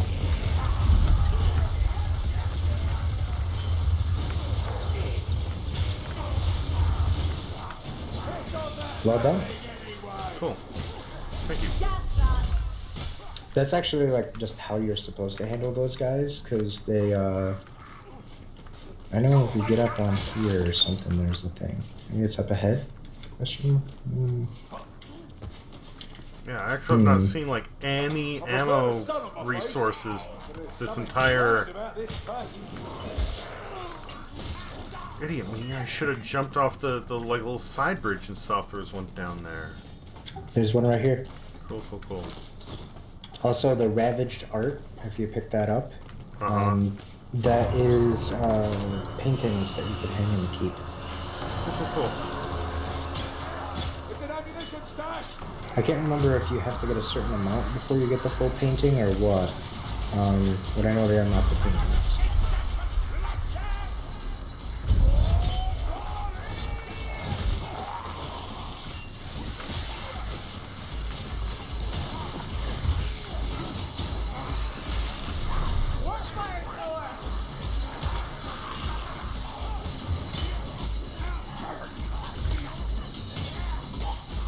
No, you jerk.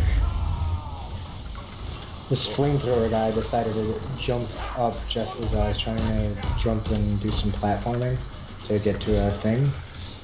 And yeah, he kind of messed all that whole thing up. Now I'm gonna have to deal with this horde before I can try again. Well, he's gone in the very least. Oh, Yeah, I'm flamethrowers. there's another one coming. Nope. He's gone too. Good job. Nice shot, dude. Thank you. I'm just gonna see if I can find that ammo crate before we continue on.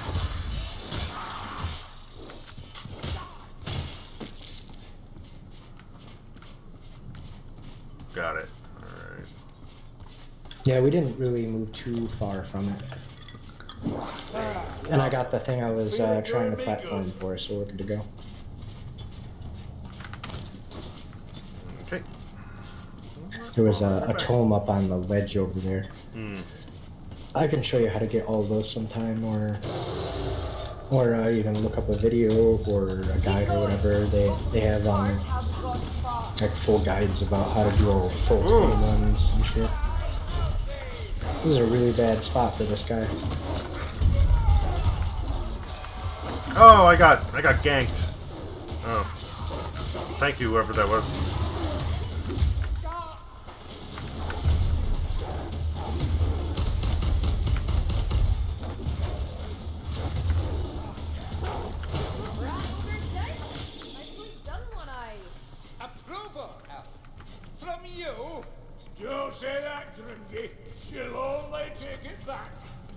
I've never heard that voice line before. I hear an assassin.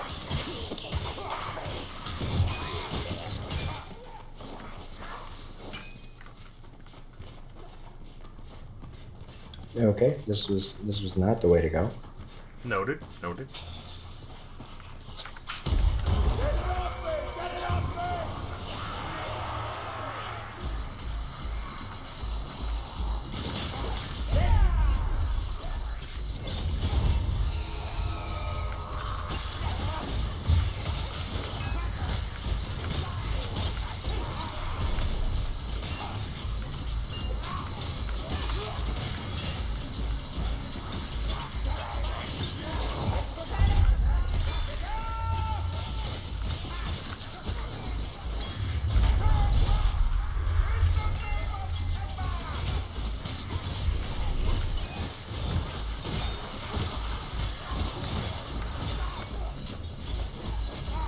Ooh, that was intense. Oh, I guess it's not over. Nope.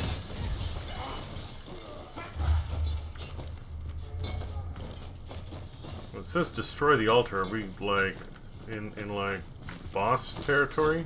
Down it is. Not yet. We are approaching the end of this one though.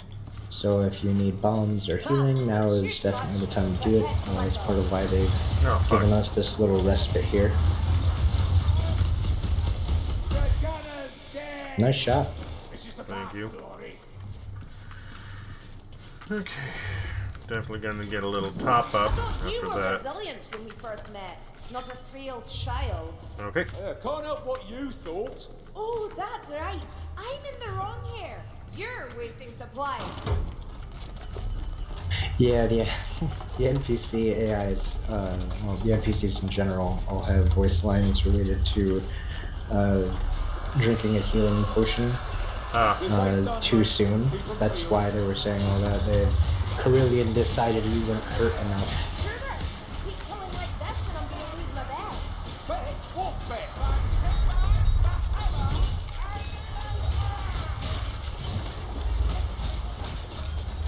Did I really need it? No, but waste not, want not, and all that, right? Since I can only carry one at a time. Absolutely. Well, that's what I was gonna say. Is like, mind you, that's not like you weren't doing anything bad as far as the gameplay is concerned. Carillion was just using the opportunity to be a bitch, because that's what Carillion does.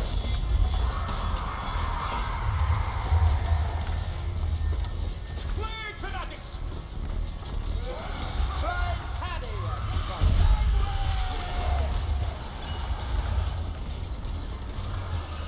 Oh, there's a gunner somewhere around here.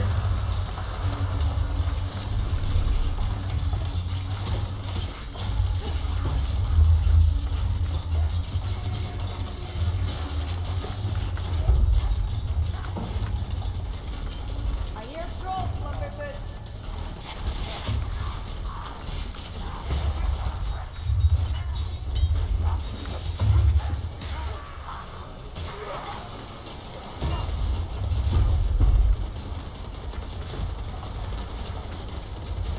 The battle must be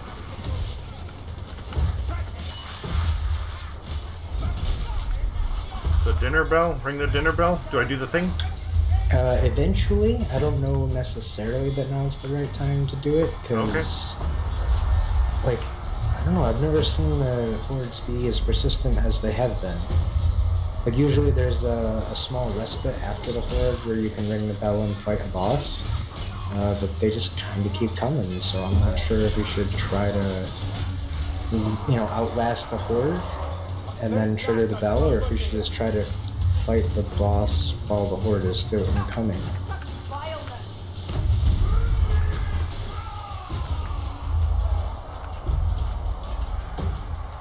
Well, at this juncture, I'm opting we should just go for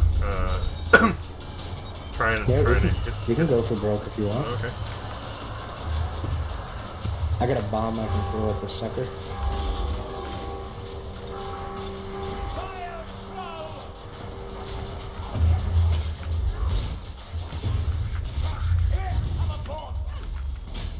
That troll screws more than the dwarf.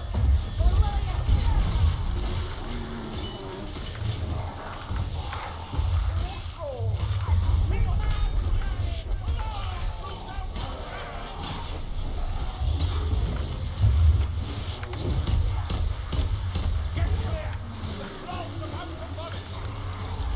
Well done. Thank you. Now we just have to escape as we fight. This part of the end of the level event is just going to be persistent. We will never get a respite, so we just have to keep going. Standard Left 4 Dead style finale type. Yep, where you just gotta run and try not to get pulled down. Kind of is annoying, but it's whatever. I mean, it's tried and true gameplay mechanic. I prefer doing my stuff in phases. You know, kill all the guys, then do the walking, not at the same time. If you look to the left, you can see what we were doing. Or I guess maybe it already blew up while we were going around. But the idea was we were feeding trolls the bombs. So those explosives that we used the minecart to transport, we fed them to their troll factory and blew up their reserve trolls. Mind you, it was all kind of pointless because, you know, this is Armageddon and it's canon that you lose. But I guess that doesn't really make it much different than your average zombie horror type thing. You know, like in a zombie apocalypse, you're not really planning on humanity to bounce back.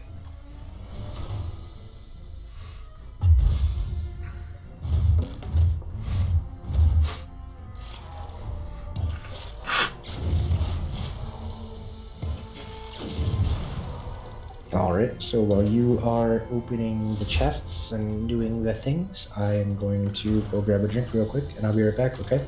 Sounds good. Alright. Looks like I got the bonus on range kills. Cool. Finally I did something. Good evening. Made it through another day, eh? Hey! I did... whatever.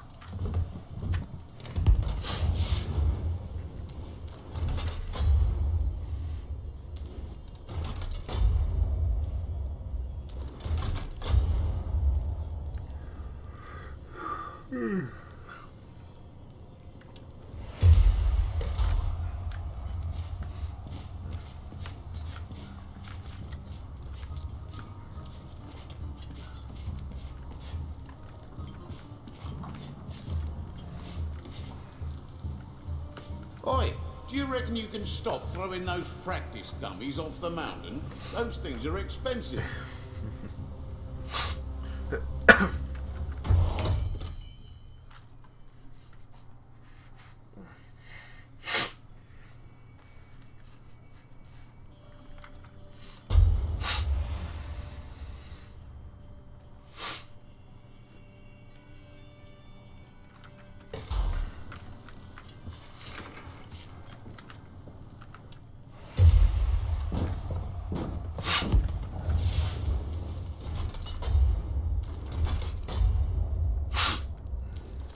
Gotta say, Kruber, you're holding up well. The others have been off since you got back from Castle Drachenfels.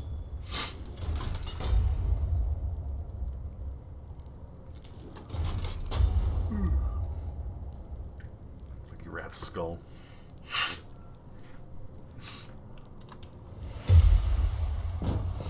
Heard you murmuring in your sleep last night, Bargain. Who's boarding? I am back. Welcome back. Thank you. Anything new and interesting happen? Not really. Business again. Well, Sounds you good to should me. have at the very least leveled up and gotten your first trait point. I got a talent point actually last time and I forgot to do anything with it. Your talent point and trait point. I was more or less using the term interchangeably there, sorry.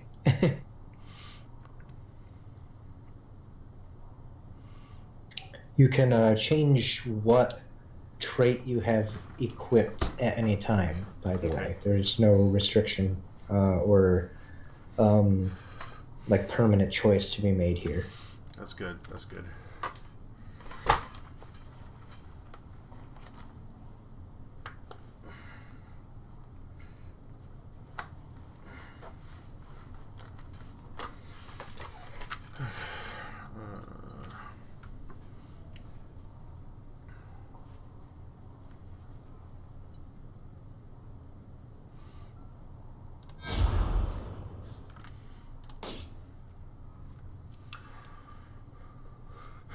We're gonna have a sword and shield. I just have recruits longsword, different sword and shield.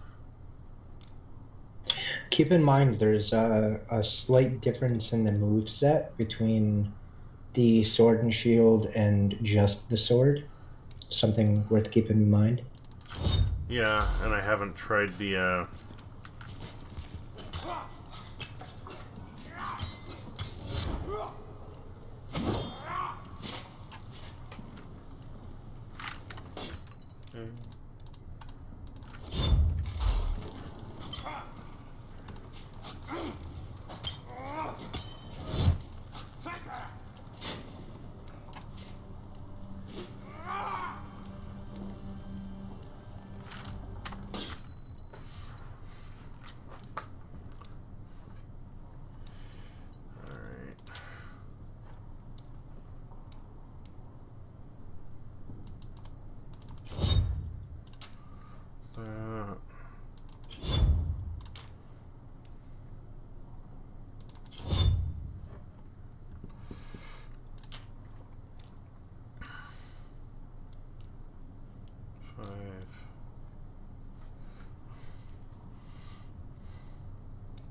22, 35, 34, 23. Is there anything I can do with if I have multiples of the same thing? Yes, actually, there's a perfect opportunity to teach you about that. So if you hit I and you open up your like inventory window, you'll see crafting as the third option down. The first window is the salvage items screen. Now you can individually go through your list on the right and double click all the things you don't want. Once you get to a certain point, however, you're not going to be ever really using whites, for example, or greens, or even really blues. And that's what those crossed sword icons on the side of the box are for. They will automatically select and input any item of that color, up to 9 items, as you can see it has available slots for. And then you click on the salvage button, and that will salvage those items and provide you with materials, the quantity of which will be displayed in the upper right-hand corner, you know, where the green dust and the blue dust and all of that. Okay. 9, 26. And those are the resources that you'll be using to upgrade items and weapons, pardon me, items and weapons, or to craft new ones. Now, when something has an illusion on it, what does that mean? That means it has a special skin, and once you have acquired a weapon with that skin, you should then be able to apply that skin to any item of a similar type. So if you get another sword that you really like the stats on, you can apply the skin that you got from the first sword to the second sword.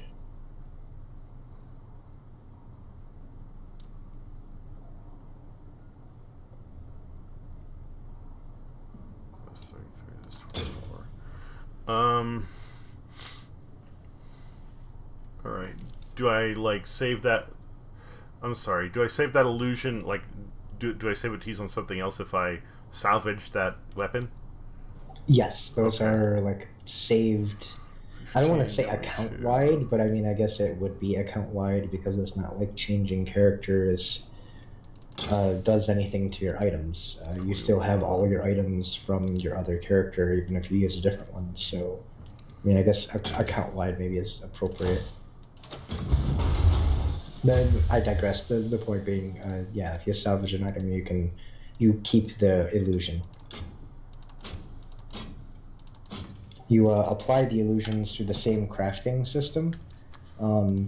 If you go to window 6 out of 7 in the crafting window, you can choose the weapon that you want to put the illusion on the left. So the first item you choose will be the item you want to apply the illusion to. Okay.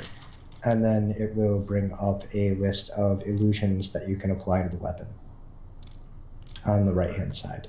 Alright.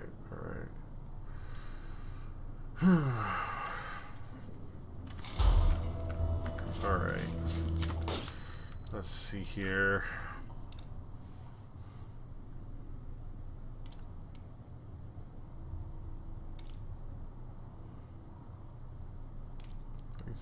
I'm gonna try that, and then this. 35, 22.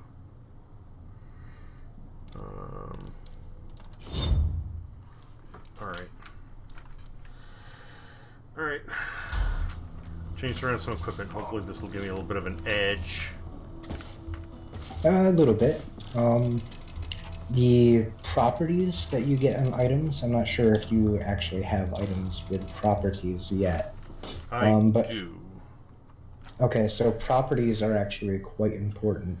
In the sense that they are going to be the main factor that makes you want to put on a weapon or not put it on. They can be re-rolled at any time. That's, again, what those resources are for, that from salvaged items. That's how you determine more or less what your build is. A combination of your properties on your weapons and items and the traits that you choose in the talent trait list as you level up. Does your power affect what your weapon does then? Is that damage or?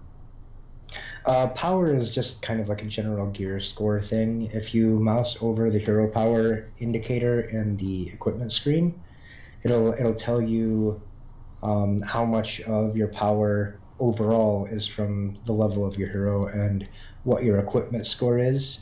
And according to the very basic tooltip it gives you, it affects the number of damage, or the amount of damage dealt, and the number of enemies penetrated by attacks, as well as how staggered an enemy gets when you hit them. Okay.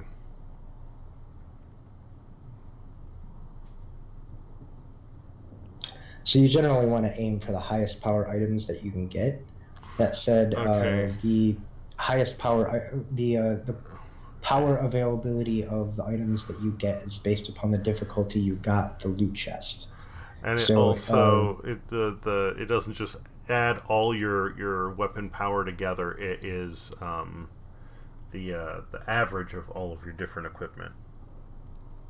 Okay, I actually didn't know that because I'm not really a math guy, so I hadn't paid attention. So that's good to know. Yeah, because I was looking at this and it's going hero level 60, cool. Equipment power 34, and I'm going, my one weapon is more than 34. What the fuck? So yeah, it says power is defined by your hero level plus the average value of your equipped gear. So that makes sense. Gotcha. Yeah, that does make sense. That said, yeah, the power of the equipment that you get is going to be based upon the difficulty of the map that you got the chest from. So if you do a veteran map, I believe that has up to power level 200 or 300, and I want to say items cap out at power level 300 because the maximum hero power I think you can get is like 700 or 800.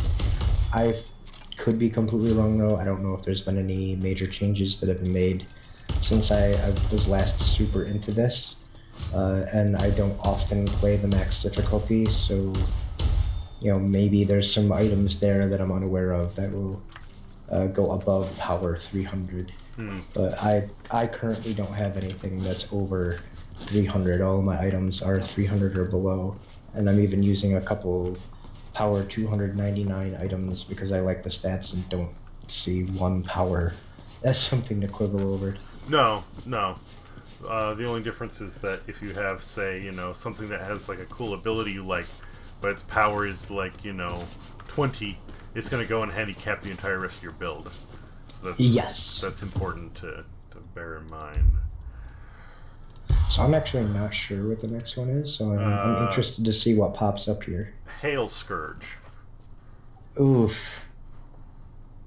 That's gonna be fun. That's a big boss fight. There's the regular monsters that show up, and are our bosses, quote unquote, over the course of every map. But then there are these maps that actually have like a boss fight that kind of has mechanics, not really, but kind of. Okay. In this case, this guy is going to teleport around a whole bunch when we get to him, and he's going to launch poison clones we'll have to dodge. Now, there's a sorcerer and he also, when he creating teleports quite a away, hullabaloo down in what's he summons a left whole bunch of Hellbound. ads that we gotta deal with until he Turns out teleports it's back down. Verbal Spew Then we can Scourge, smack him around the again. same fat bastard who ordered the theft of my book collection. That said, in this is a cool Ulverston, map. This remember? boss just kind of sucks in higher Alicia's difficulty. He's conjuring up a city-sized 'Cause, plague poison. mist, which will make the rot blood stronger and kill any decent folk. So, ride the guildsman's lift into the centre and just stove his bloody head. This game is beautiful, No though, one isn't it? steals from me. In a dark sort of way, yeah. Did you ever play with your brightness? We're getting close, mates. No, I did not. Shouldn't we be fighting Do you want to do that before we get started? We're more or less in the safe area. Yeah, give me just one moment. We will surely need it. It just occurred to Well, me. still a that sorcerer was to something have a you mentioned. friendly, stabby chat with. Bring your gift of the gab, mates, and your gift of the stab.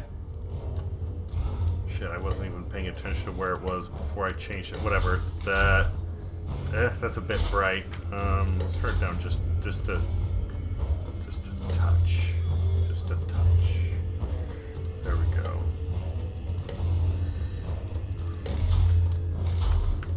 Alright, good enough. Let's go. Alright.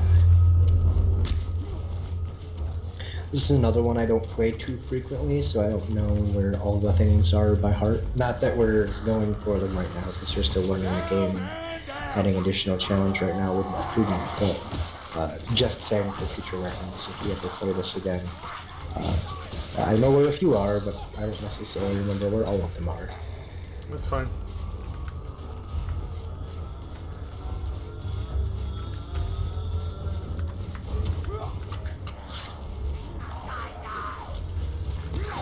Alright, well, there's a better way to go about doing what I just did, but I found an easier way down, I guess.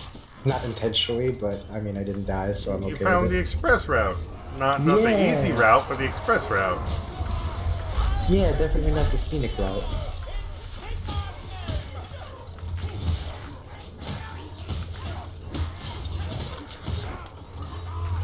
Well, I will say that the change of like my weapon set definitely makes a difference in how hard it hits. Ooh, we gotta patrol. Careful. Yeah, it just went downstairs. Okay, so yeah, we could probably bypass them if we just keep rushing forward. Lona might have given better directions to the lifting platform. Where the patrol weapon actually is a tome down there. I'm just kind of ignoring it because we're not really going for them right now. We can worry about the tomes once we get like to a point where you feel like you can take on veteran and you're not going to be having trouble or anything. Though I will say you're doing amazing for a first-time player. You had experience in in Left 4 Dead. I played through all of Left 4 Dead 1 and 2, but I never used melee. It was always, ranged weapons. That's true, but a lot of the overall strategy carries over, and that's why I bring it up, because it's clear from the way you play that you're used to a game where teamwork is the main focus of the gameplay, and it's not about how many rats you can kill on the way to the exit while everybody else is dying behind you. Which is what Carillion players do. You hear that, Carillion?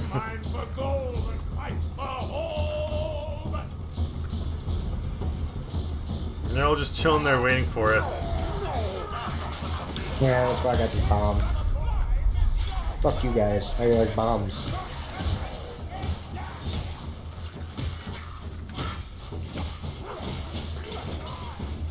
Sadly, that was my last bomb, so if we get any more of those guys, we're gonna have to fight them. Oh well. Yeah, I'm actually waiting for a friend to get Left 4 Dead. Hopefully he'll be getting it this next week. He's the buddy of mine over in Pennsylvania. He just recently got internet.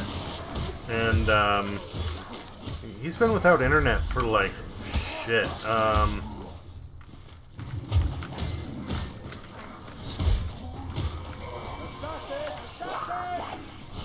Just go down, you motherfucker. Okay. We killed the leech, Johnny.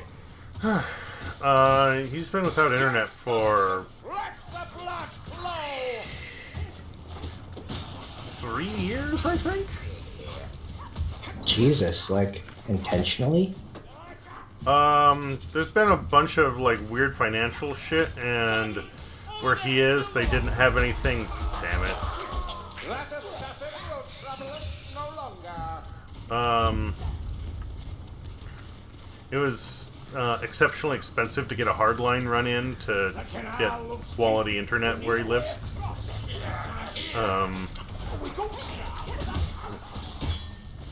Over there, Lumberfits. Chaos Warrior. But he just got a new job that they needed him to do work online. So he went and got a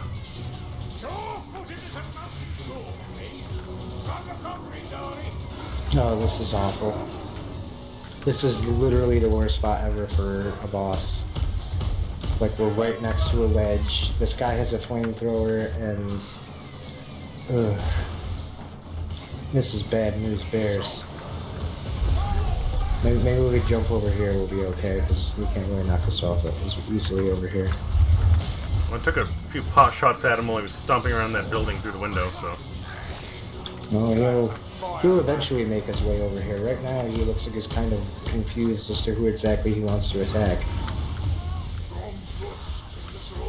Oh wow, this is awful. We got the boss behind us and a flamethrower rat too. Oh, at least the flamethrower's dead. I'm gonna go for Saltspire.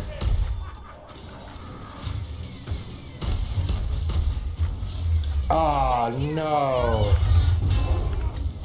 Did he get you too? No. I'm gonna see if I can circle around. Oh, you're okay? Yeah, somehow I don't know how, but I think someone revived me through like a wall or something. So the trick with these guys, because this is Warhammer and everything is Grimdark here, these are rat ogres who have a brainy tiny rat strapped to their back, and that's their weak point. It's like they're... Ooh, that was close. Pull him up, pull him up, pull him up, pull him up. Oh, thank you. Watch out, that boss is like right next to you. Rattling gun has to be. Alright, we lost Carillion, but if that's all we lost, I'm okay with it. And we just gotta go back this way. Once we deal with this incoming mess. Yeah, and I ran out of ammo. Oh, set free? Or do they do the same thing as Left 4 Dead, where like sometimes you can rescue somebody who died? Mm-hmm. Alright, Yes, cool. sir. That's also why I wasn't particularly worried about her dying. Excuse me, sir, if you could stop shooting me. Thank you, Saltspire. More potions over here.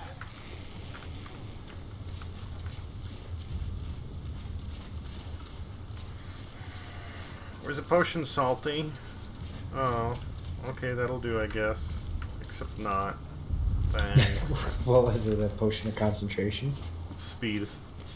Ah. I already have a Oh, potion he of gave focus. it to me. Like, he wanted me to have it. He went all the way back to get it and gave it to me.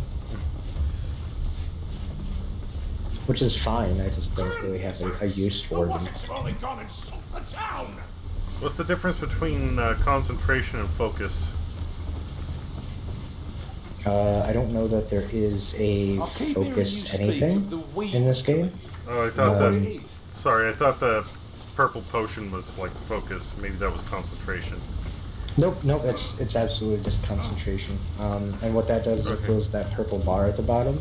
Alright. So you can do things potentially like you pop your ultimate and then pop a potion of concentration and then use your ultimate again. And then it should also recharge because of the potion. It's an effect that lasts a couple seconds. You should be able to do a third time in that same small span of time. There's ammo over here. You might want to get to it quickly before the AI does, because they have a bad habit of rushing over to hoover up ammo. Doing the thing. Thank you. Yep, no problem. Alright, ammo obtained. So now we gotta go across here. I definitely like the power of the blunderbuss, but just both the range of the rifle thing, coupled with the fact that it has like armor piercing and just can hold a lot more rounds than the blunderbuss, to me makes it so much more worth it. Would you look at that? Lots of earth on the ground. No, a horde's okay. I think we got it coming from both ends, though.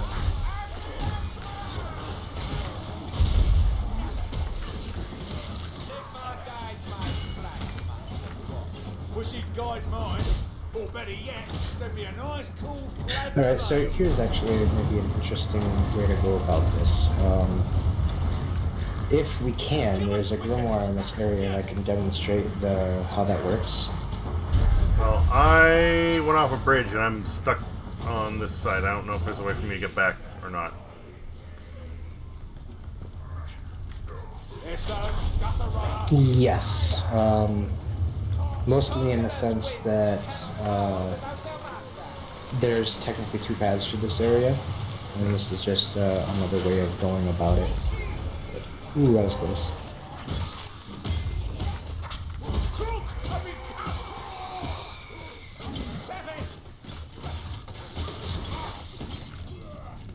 Okay, so we're gonna go back this way. We're technically going backwards, but this is where it is. Yeah. Alright, so we're gonna walk over here to run off the edge and walk out that door.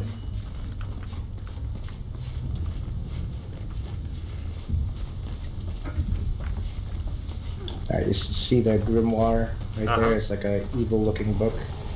Now you see how there's a red section of your health that's walled off? That's the curse.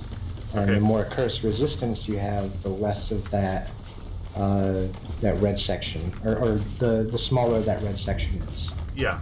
Yeah. You also cannot heal past that anymore. Yeah, that's literally your upper bound on your health now. Yes, exactly.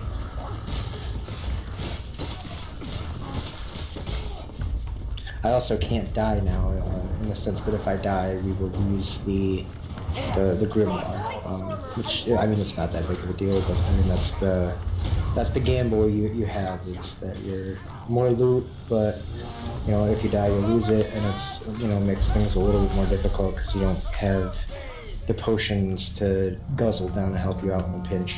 Yeah. Well, let's hope this works.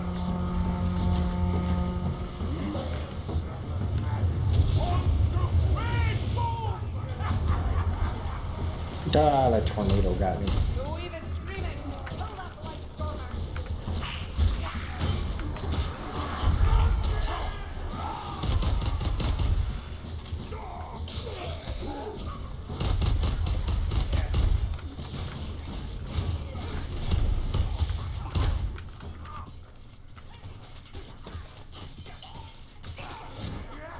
I thought I was gonna be clever and just back up and like dump gobs of ammo into them, and I mean, I guess Instead, it there worked was a out. horde behind you. No. That's exactly what I was like. The horde was coming. I was walking backwards and just bang, bang, bang, bang, bang. Oh, they're making a real mess down here, aren't they? Just didn't, I mean, like, it worked okay. Just was not as cool as I thought it was going to be. Yeah, guns aren't quite as efficient as you would think they would be for a game of this type. Mostly because of two reasons that I can think of. The one, they really wanted to kind of differentiate themselves from Left 4 Dead and emphasize the main, or the melee combat. And then the other reason is some of the ranged careers for the different characters were a little too overpowered. It was too easy to go through an entire map without having to melee at all, and the devs did not like that, so they made changes to the game so that weapons, ranged weapons specifically, were not quite as powerful, and ammo is also a bit more limited.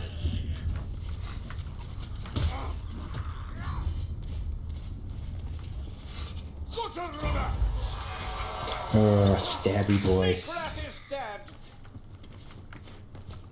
Is there any way to get out from under those things if you don't have somebody to give you a hand?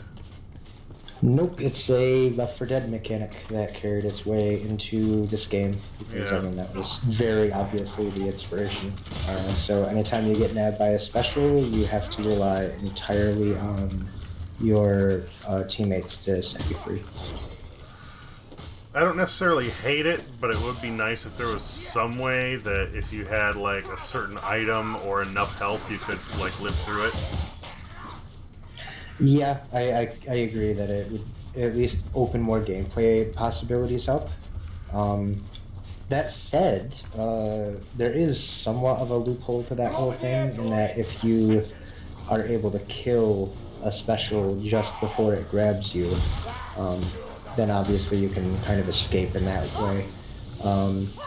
Or if you're very good at dodging, like if you time the dodge correctly, you can dodge the leap from the stabby boys, and you can also dodge the man catcher pull from the hook rat if you time it well enough.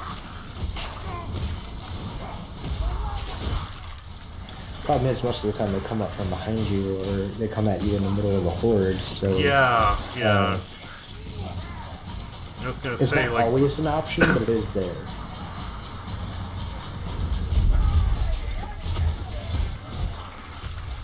Also, don't forget about your F skill. Oh, that's a perfect time for a Gatling gun, boy. But you weren't expecting Kruger to have a shield, were you, you son of a bitch? Yeah. I have bullets! I have a big sheet of metal. Too bad, buddy.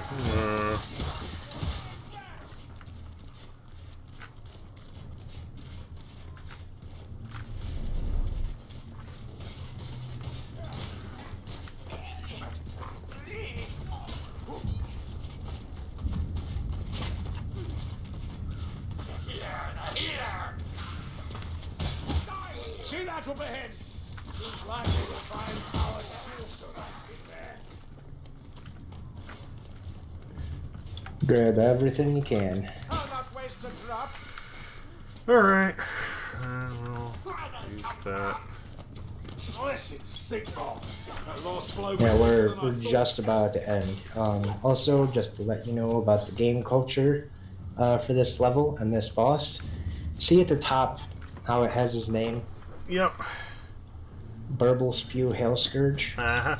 The lore here is that he, well, I don't know if it's necessarily the lore, but it's the player base's lore, that nobody knows how to pronounce that guy's name.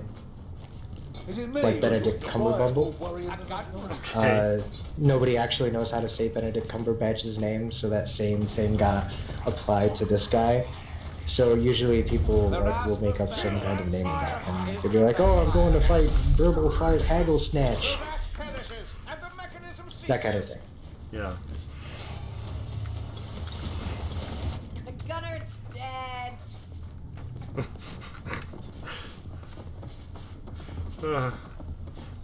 She didn't sound snarky there. She just sounded bored and kind of sassy. I kind of liked that one. Yeah. Gunner's dead. Your timing is impeccable. My ritual could use a soul law and more zest to my maculent wrath.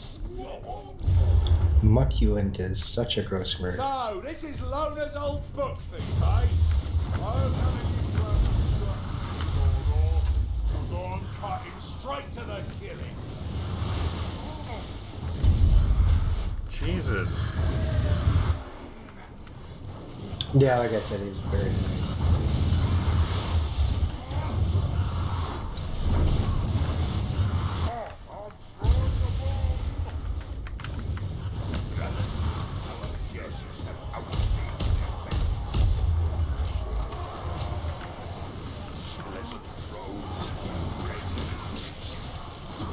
Can I shoot him while he's up there? Yeah.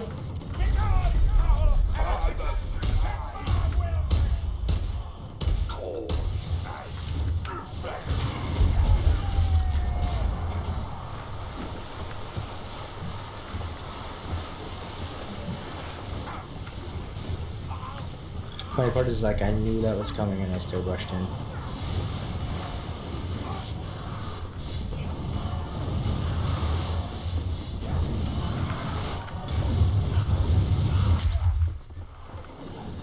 Fucking force push.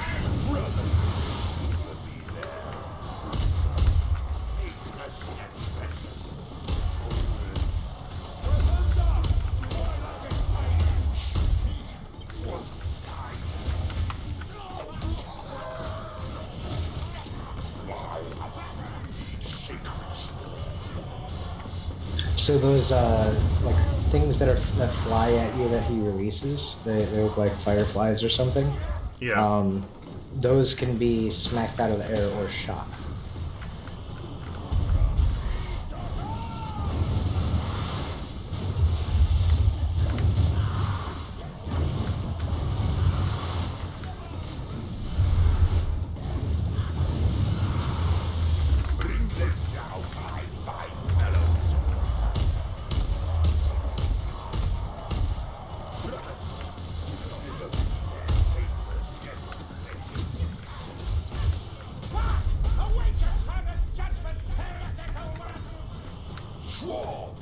Fly free! There is no escape.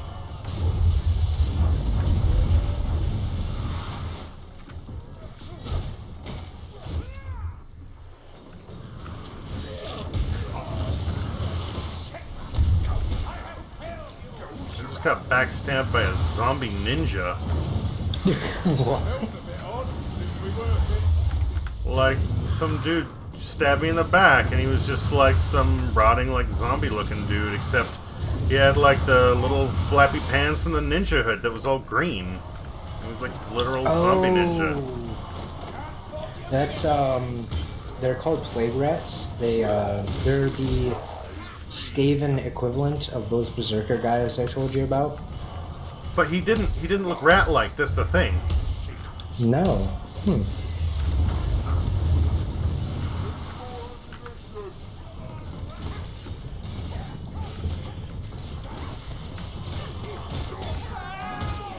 Where is your god now, One Eye?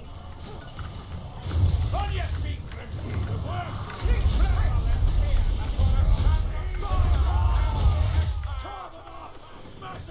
Oh, he's so close to dead. Oh, he is dead. Okay, cool. Nice, we got our loot die, and now we just gotta run to the end. Good job. Same to you, same to you. Yeah, we dwarfed him up good.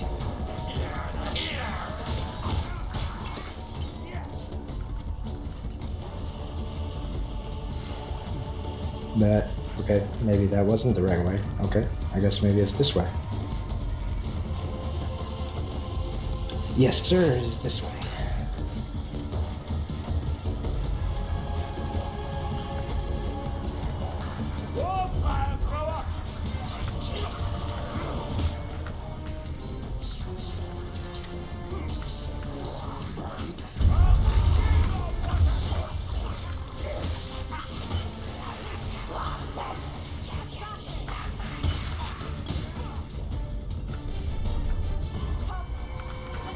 Really, bot?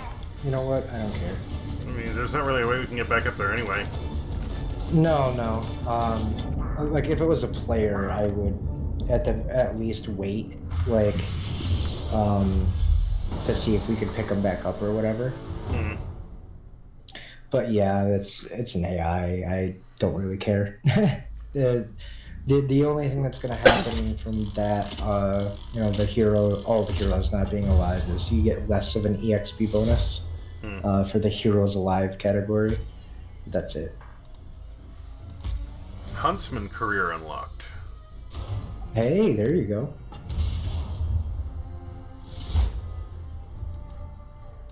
Now your levels for a character carry across all of the careers, so if you wish to try out the Huntsman instead of the Mercenary, you can switch at any time and you won't lose any progress or anything like that. Okay. Now, what is Renault's gift? Renault is the, like, god of luck in this game. And it's a random bonus that is added to the end of all of your other stuff that you acquired over the course of the mission, or the level, whatever you want to call it. And it can provide the last little bit of progress needed on the bar to level up your chest to the next tier. Okay. If you ever wish to change your career, you can either come over to this skull or hit escape, and there's a hero selection button in the escape window.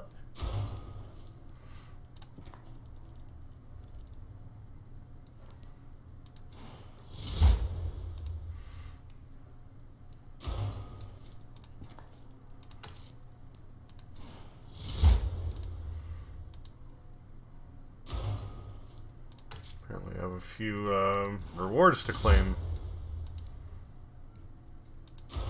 Yeah, though keep in mind, it'll give you the indicator that you can claim a reward, but if you don't have that DLC, it will not let you claim it, which is really annoying.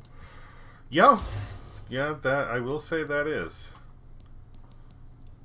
I'd kind of rather they just didn't let me earn it at all, but I guess I can see why, you know, it kind of gives people incentive to buy the DLC.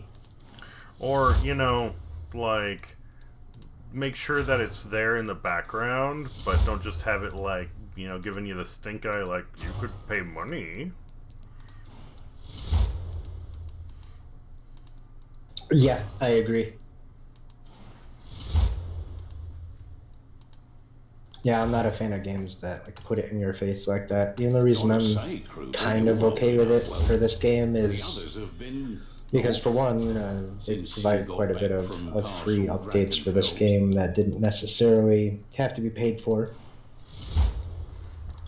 And for two, it's one of the very few Left 4 Dead style games that exist and are good in this day and age.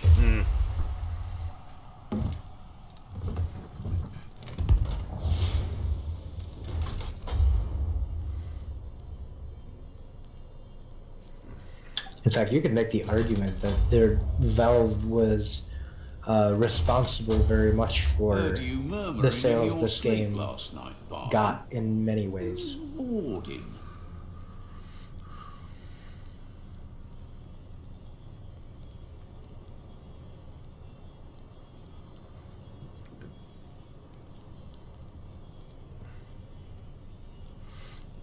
So a deed goes and increases the difficulty of a level, but it gives you, like, a bigger strongbox or an extra one, or? Yes, it gives you an extra strongbox, I believe, at the end for the completion. Okay. That's cool. That said, I personally don't know anybody who really does deeds. I mean, I see it in Twitch chat occasionally when I'm watching people play this game. You'll see players be like, "Oh, you got a deed, that's really good," but I don't know, maybe the sentiment's changed. It could be old information that I'm working on, and that when the system was first released, people very much complained about how deeds were not worth it for the level of difficulty that were added. but that was also many years ago. So I'm sure at this point it's been fixed.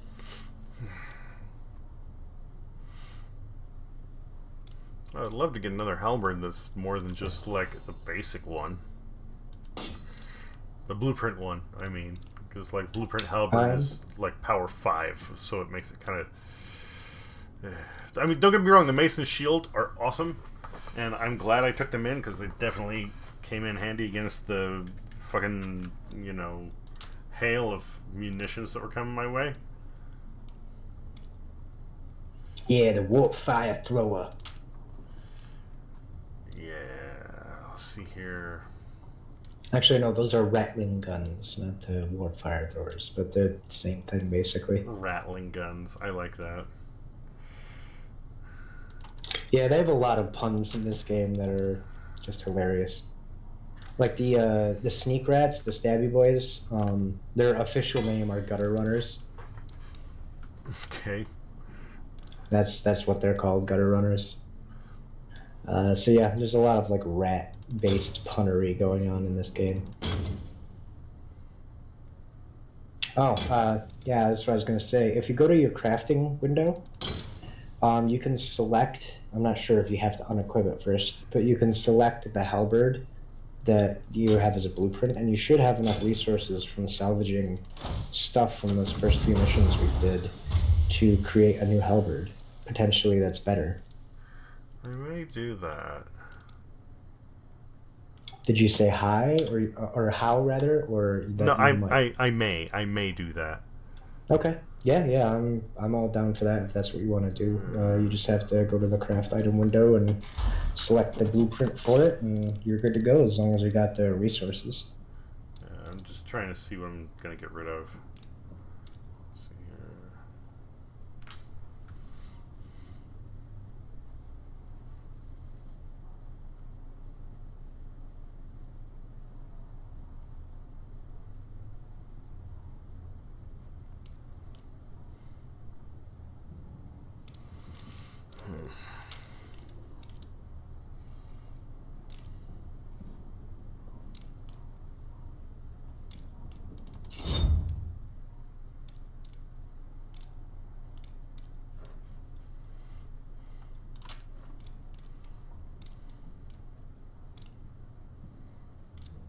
Attack speed, okay. And the swords. Alright, so...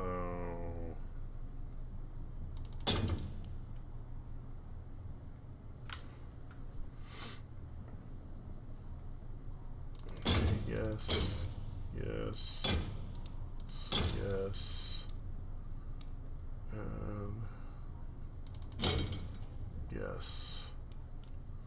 That one, 3337. I think those two are the only ones we're still saving.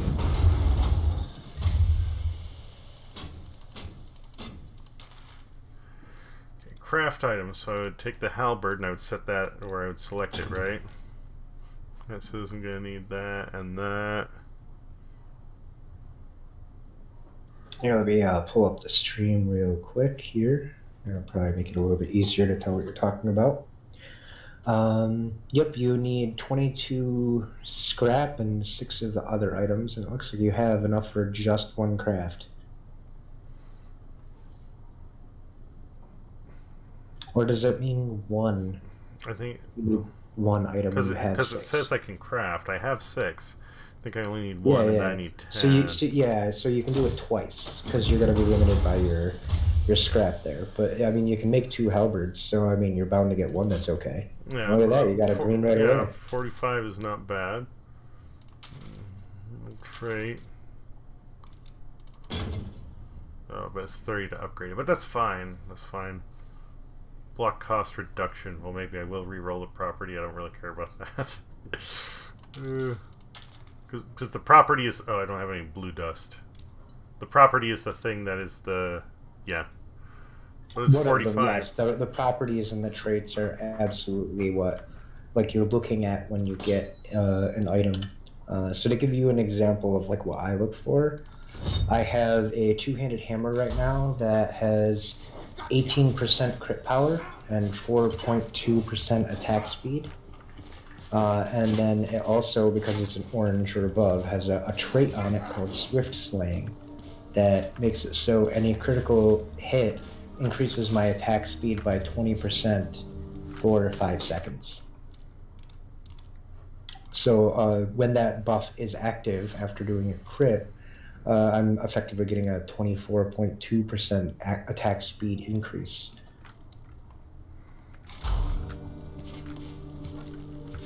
So, like, I always go for crit, power, crit chance, attack speed.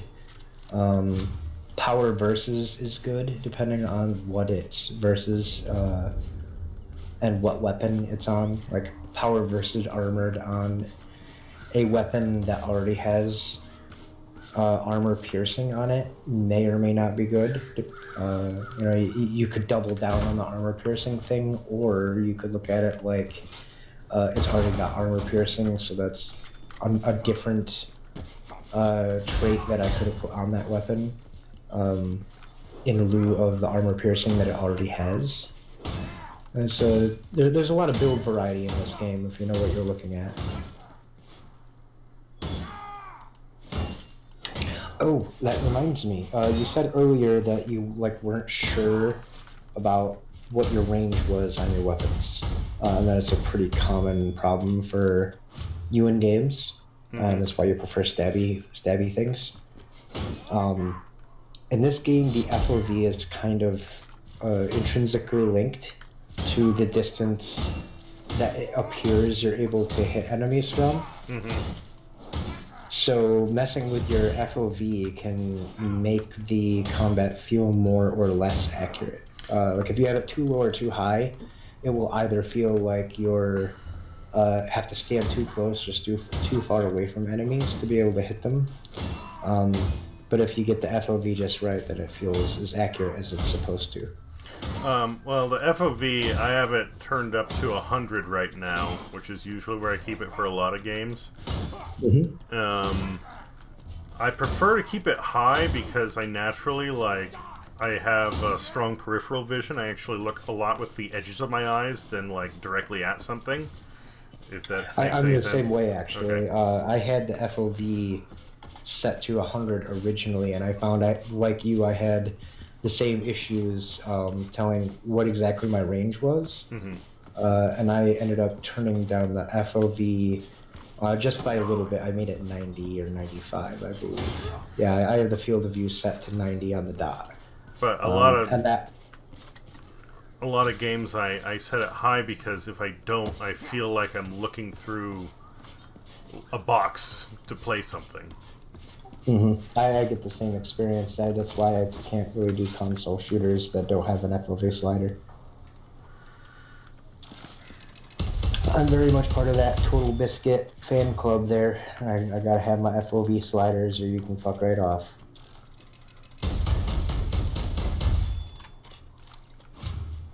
And you can pick that up, by the way, and move it around if you don't want to do it here. No. Not that it's... Yeah, well, I was running along the wall, and that's when I was like, oh, you can... Training dummy, and I threw it on the ground, and then I found the other one. I just went after that. Yep, there's multiple dummies. But Oh, right, yeah, because there's one that's regular armor, and then there's a heavily armored training dummy in case you want to see how much damage your weapon does against armored targets and stuff. You see the difference in damage? And why, headshots are so important?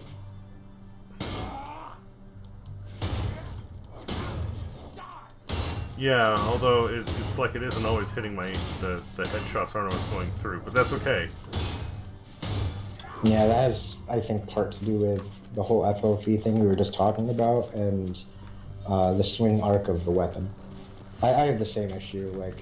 My rule of thumb is to aim in the general direction of the head and spam left click unless it's one of the heavier targeted guys, and then I try to...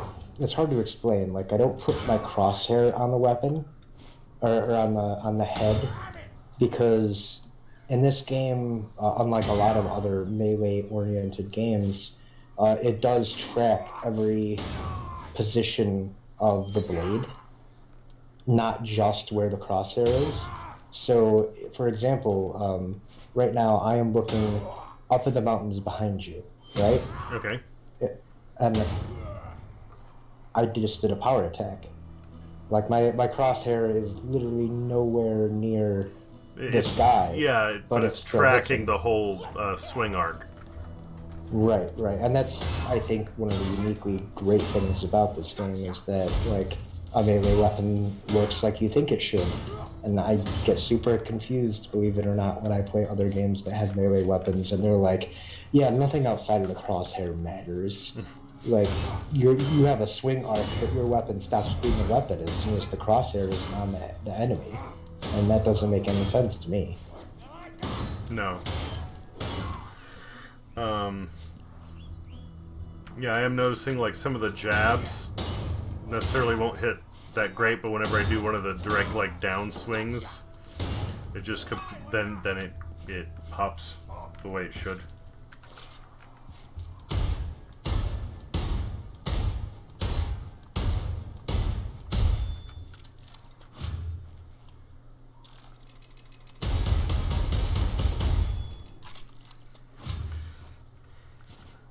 So this is what the power of the Slayer is.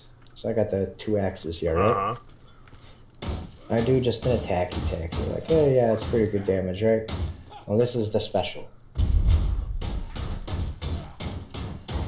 Much faster.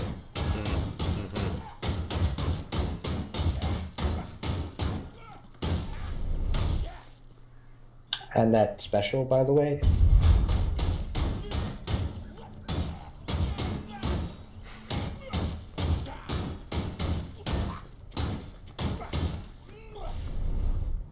but yeah, that's what the Slayer is all about. Flailing in a direction until everything's dead.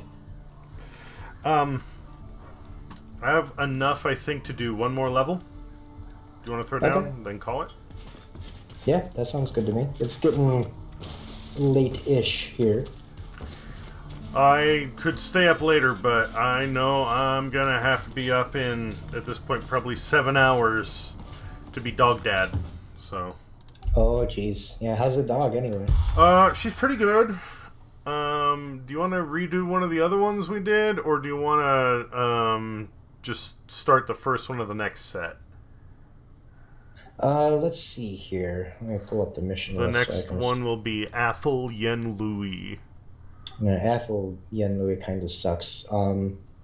Against the Grain is a fairly easy one. We can do that. Or, yeah, Against the Grain is a fairly easy one. Yeah, I'm totally down for that. But like I said, I remember it being the first mission of the game, even though it no longer is. But, so for me, like, this is the level I probably know the best, and so for me it's like, I don't know, I've never found it particularly difficult. It's very much just kill the things, get to the end. Some folk were too stubborn to show a clean pair of ears. Yeah, there are certain things to get now, we can't squirrely when you go from beta to, you know, full release.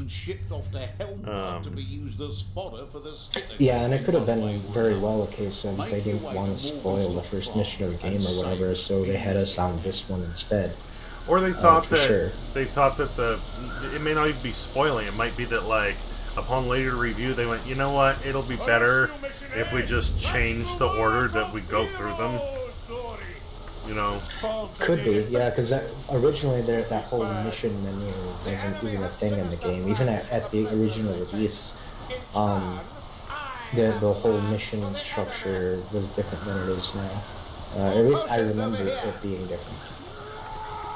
Like, for example, this whole field used to be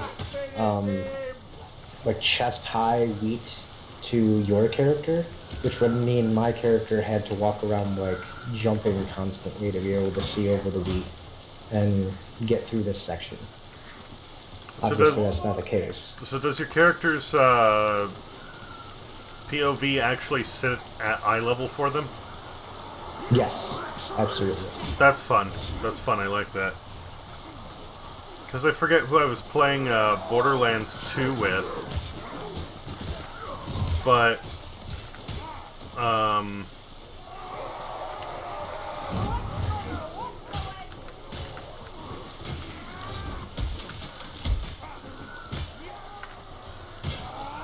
I noticed that, the Gunzerker,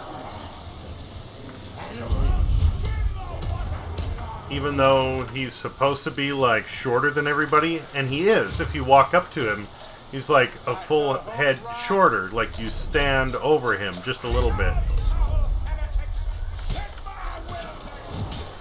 But if you're playing as him, you see everybody else at eye level. They literally have his camera sitting above his head. That's so weird. Well, I think... Many lives have been lost, but you don't feel a shred of sorrow, do you? I think it's because they didn't want to change the gameplay experience from one character to the next. If somebody swaps, you know, plays one character or the other, or whoever, they want it all to just like feel like you're playing the same one with different attributes. And it might be that, you know, changing the height they were concerned was going to throw off the field too much. That could be the case. I could see them doing something like that. Alright, so there's, in this little alcove back here, cheese cellar, whatever you want to call it, there is some health. And then I'm going to go inside that stable and check a door in there that sometimes has some power-ups and stuff that we can pick up.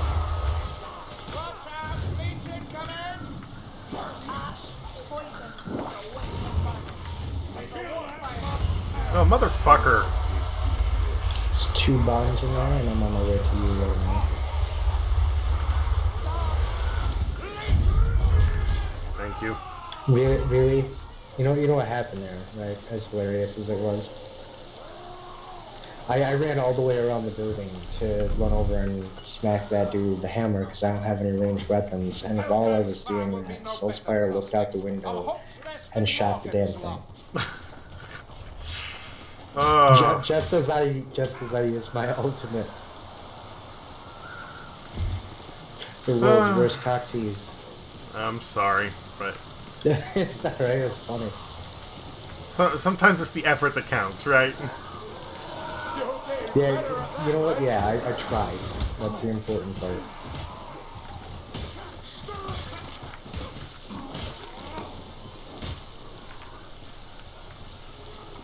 I kind of wish they would do an MMO like this, if I'm honest.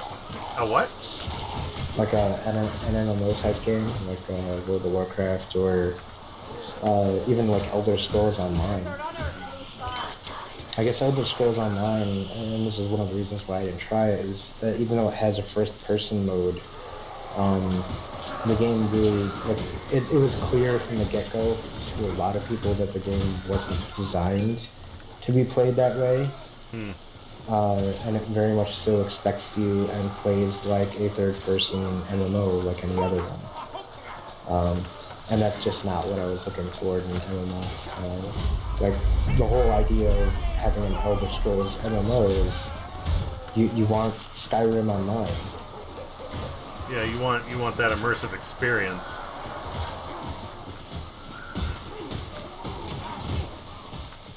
Right, exactly. You want to be immersed, you want the first-person view and all of that, and it's just...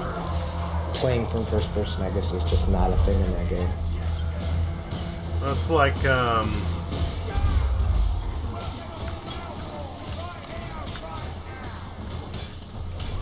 have you played any F-Zero games? I have not, though I am familiar with Tactical Falcon. So, this sort of spiritual successor to F-Zero. Because, you know, a bunch of the fans have been begging for one for a long while. And Nintendo just is not making them. So, some people said, fuck it, we're gonna make, like, an F-Zero spin-off Ooh, we got a big boy. Okay.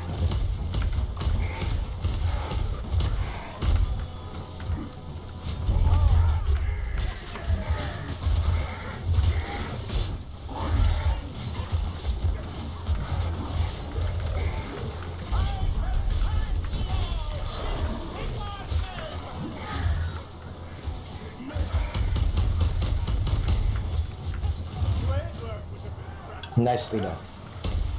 Ah, tornado guys somewhere around here. I was shooting at him on the horizon. Yeah, that's why those guys are so annoying, is they like to camp out 15 miles away from the actual combat and take pot shots at you with tornadoes. Man, it really is gonna come back? Shit, okay. I think I took him down. Because I sunk a good many, good number of rounds into him. Well, if he isn't, we will know soon. Yes.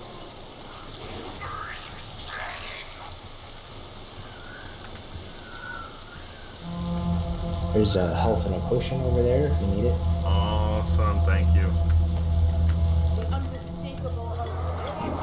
And it looks like we got a horde coming in from where I'm looking, and whoa, some coming over the hill. So this is not going to be a bad situation. It's not going to be great either.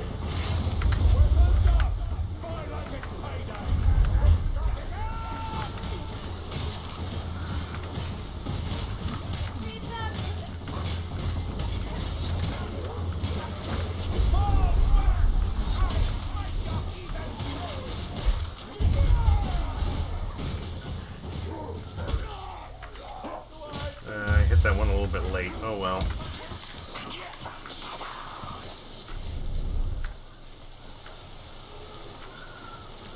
You hear that stuff? Something in the shadows, mates. This assassin dead. There'll be more.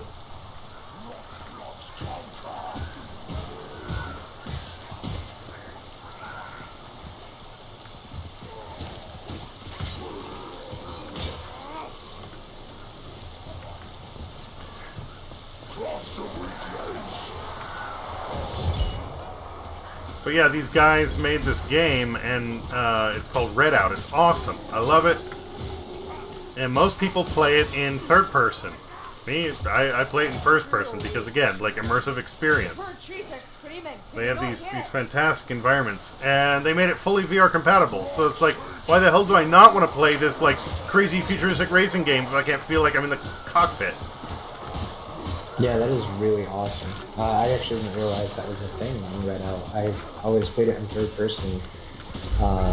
Because I also own the game. I played it for a little bit. Not a huge amount of hours, but I found I had difficulty with the game, and I wasn't sure if that was like my reaction time or not having experience with that style of racer, because I wasn't really somebody who played a lot of F-Zero.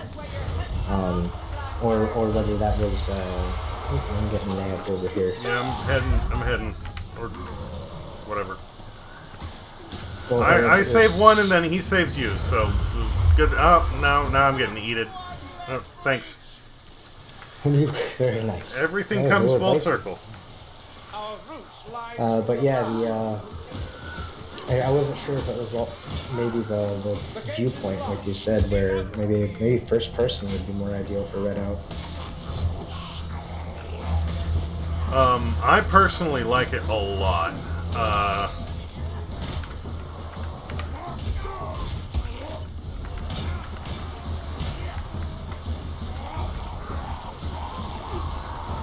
But Renault was like, it doesn't actually play like F-Zero, and it doesn't play like It's honestly, it is really hard to get a handle on at the start if you're like, I wouldn't even say if you're not used to like an F-Zero game. Like, it doesn't even play like an F-Zero game.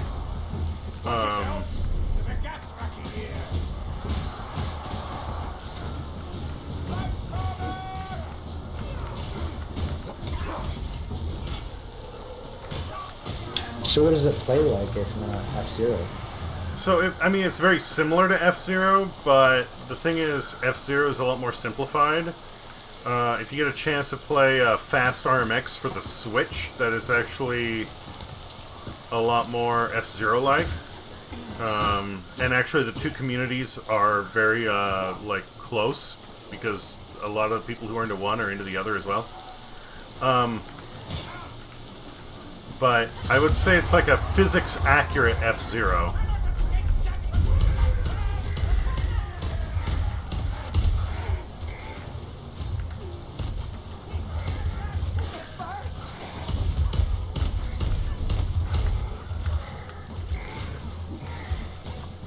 You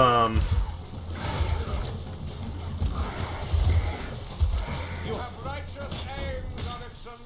I have a doorway crafted weapon. That's what matters. What matters is that the spawn's dead.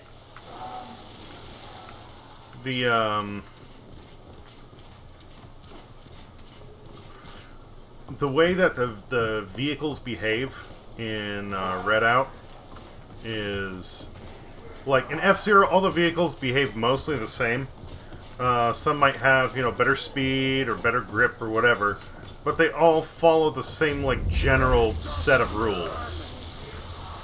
But in Redout, they are so drastically different, you literally cannot play them the same, and some of them, like, you can't use them if you're not drifting around corners.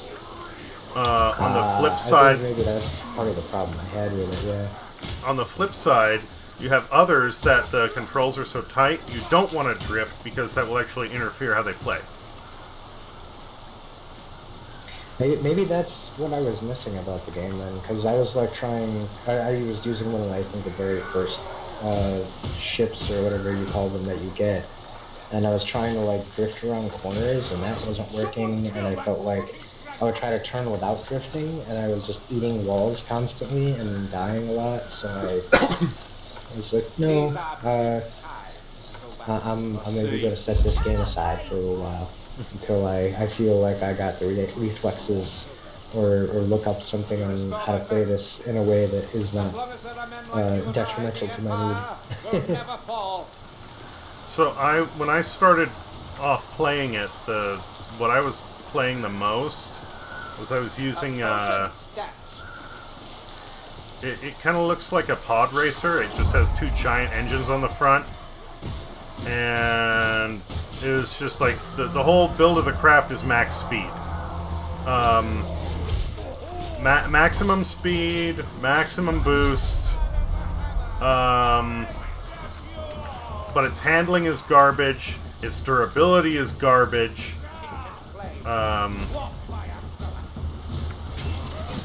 Now, if you want to use it well, you need to be able to drift it. But the thing is, if you don't use it well, the way that you get around it... Boy, they're just having a bad time back there, aren't they? Are they? Oh, guess what's going on back here?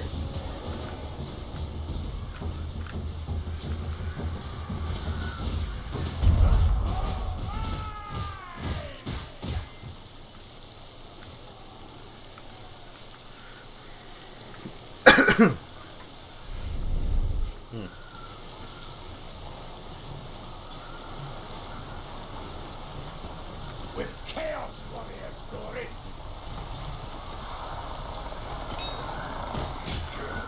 So what I would try doing is... Well, I would use this vehicle, and I would try to do what I refer to as the crash and dash. Which was basically just like saving as much boost power as I could with this vehicle. And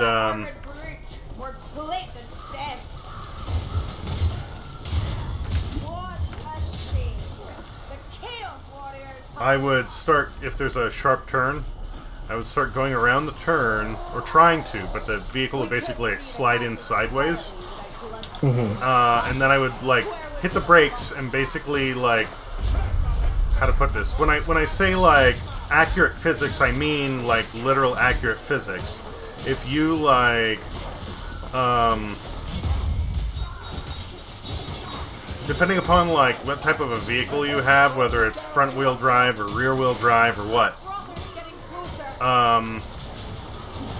it will perform differently on like how it like can drift around a corner or slide depending upon like what kind of traction it has, right?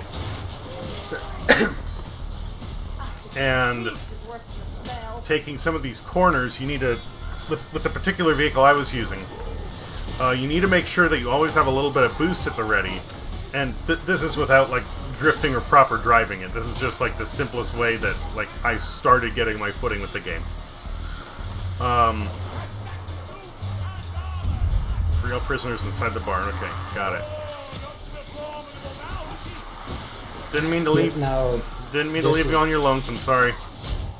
No, I triggered that next section there because there was nowhere we could go until we opened up the this cage here, and this starts one of those finale events where the enemies are just gonna keep spawning, so you have to find your way through them.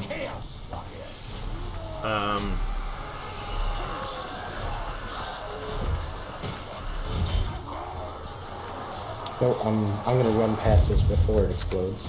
Oh, well now the ground's on fire. You're in there on your own for a minute. That's alright. Okay. I'm not gonna go too far anyway, and if I see any specials, I'll probably just run. Because that's the thing about this character is he can kill specials if he can get close to them, but more often than not, a lot of the specials try to remain really far away from you. And so, trying to get close to them without ambushing them or being lucky tends to be an exercise in getting yourself killed very quickly.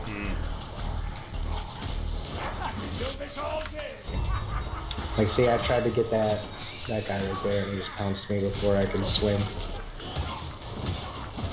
If I had a ranged, ability, I would be able to hit him, but, Slayers be all about their axes and hammers.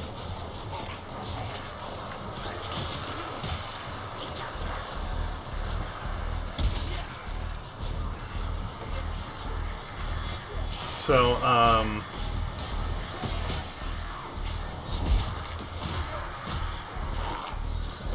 I'm trying to give a good example here. I guess, like, it would be like driving in snow.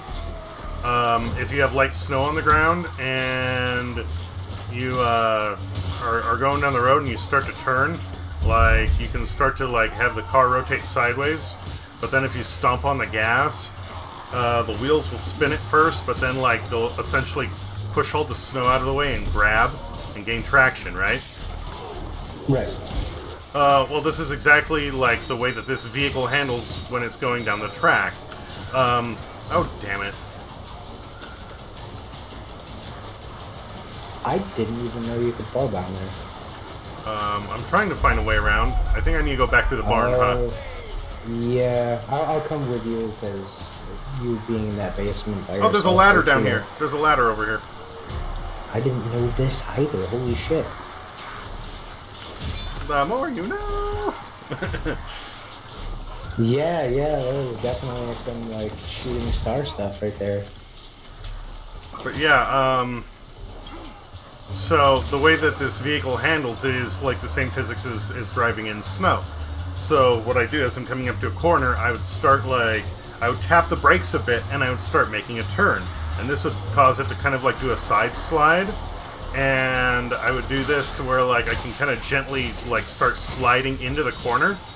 And then when I'm, like, halfway through the turn, I would just stomp on the boost. And this would cause the extra momentum to break the slide and then gain traction, so to speak, and push my vehicle in the direction it's facing while it's in the middle of the turn.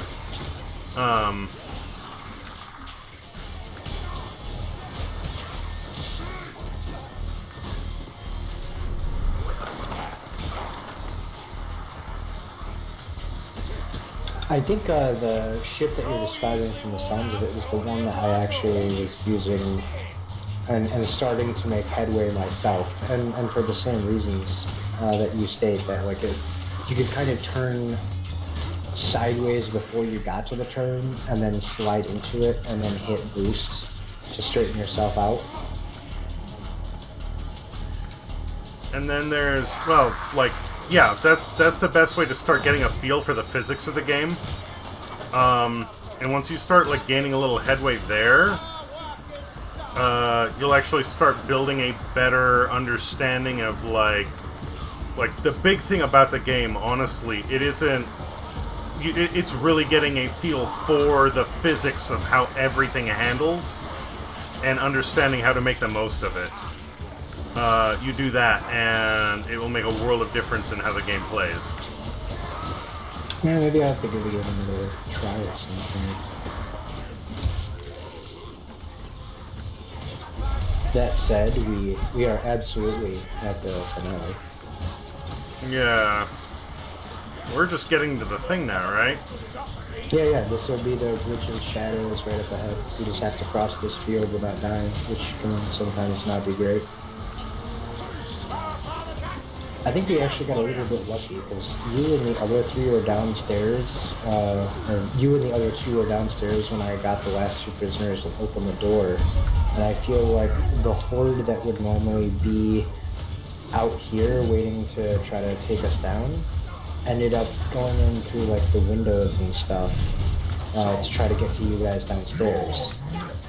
And that actually made it easier for us to get through this section, because a lot of those guys either got trapped in there or killed by U3 or U2. Yeah, no, U3. I did the math right. And actually got killed by U3 before we even made it out here.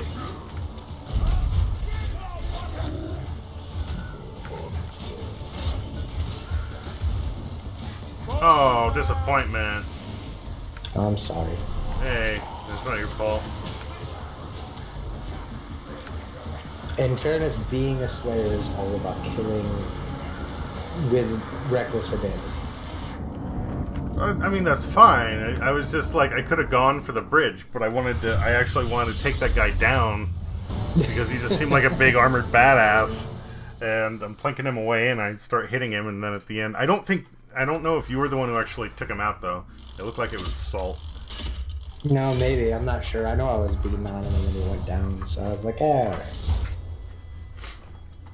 As long as he ain't hitting my buddy, I don't care. Now see, that was definitely a rush job, because we didn't get like any tomes or grims or anything. And we got a Merchant Strongbox as a result, which is still okay. But you can see like how much faster and easier the mission was without the tomes and stuff, but also how there's a price to pay for that like speed and that ease of getting through it. Yeah.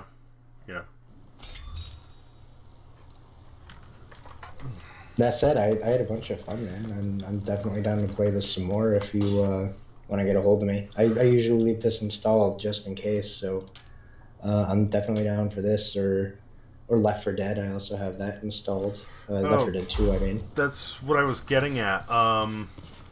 My buddy is going to be getting Left 4 Dead 2 soon.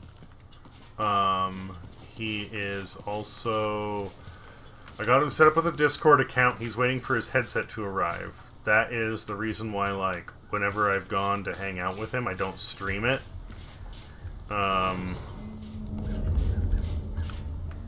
So, hopefully he doesn't get too wasted, because sometimes he has problems watching his mouth, and he might say things that are kind of questionable.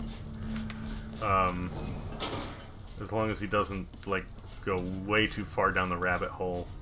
He has a sort of thing where, like, when he gets really, really drunk, he enters, like, a sleep state, and he literally just says whatever he's dreaming about.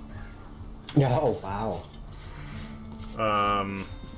We were playing Borderlands 2, and he was just beyond gone. This was when he still lived out where I am. A fine day, as long as you avert your eyes from Helmgard. And we like went to go hit up a shop or a vending machine or something. Like, not a big deal. And I finished up, and I thought I was still waiting on him. No, I wasn't. Turns out he had fallen asleep sitting up at his computer. And I'm going, buddy, you okay? And I just hear him mumbling, and he says something about Chewbacca Batman. The others have been off since you got back from Castle Drakenfels. And that is wonderful.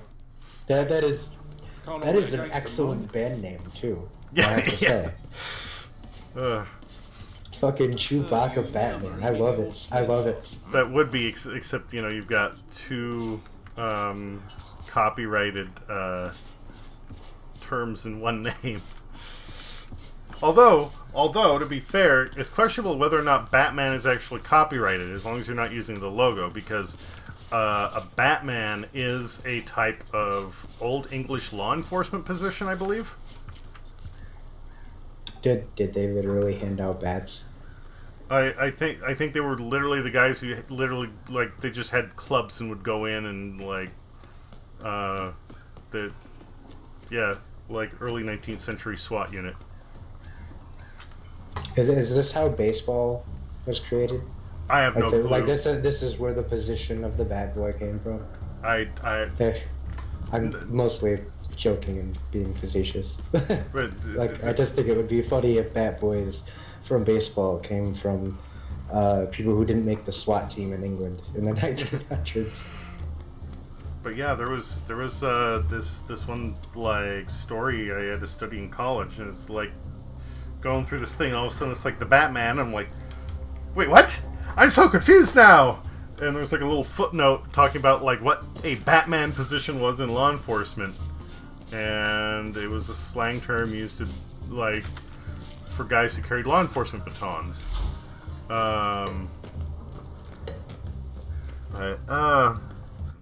I digress.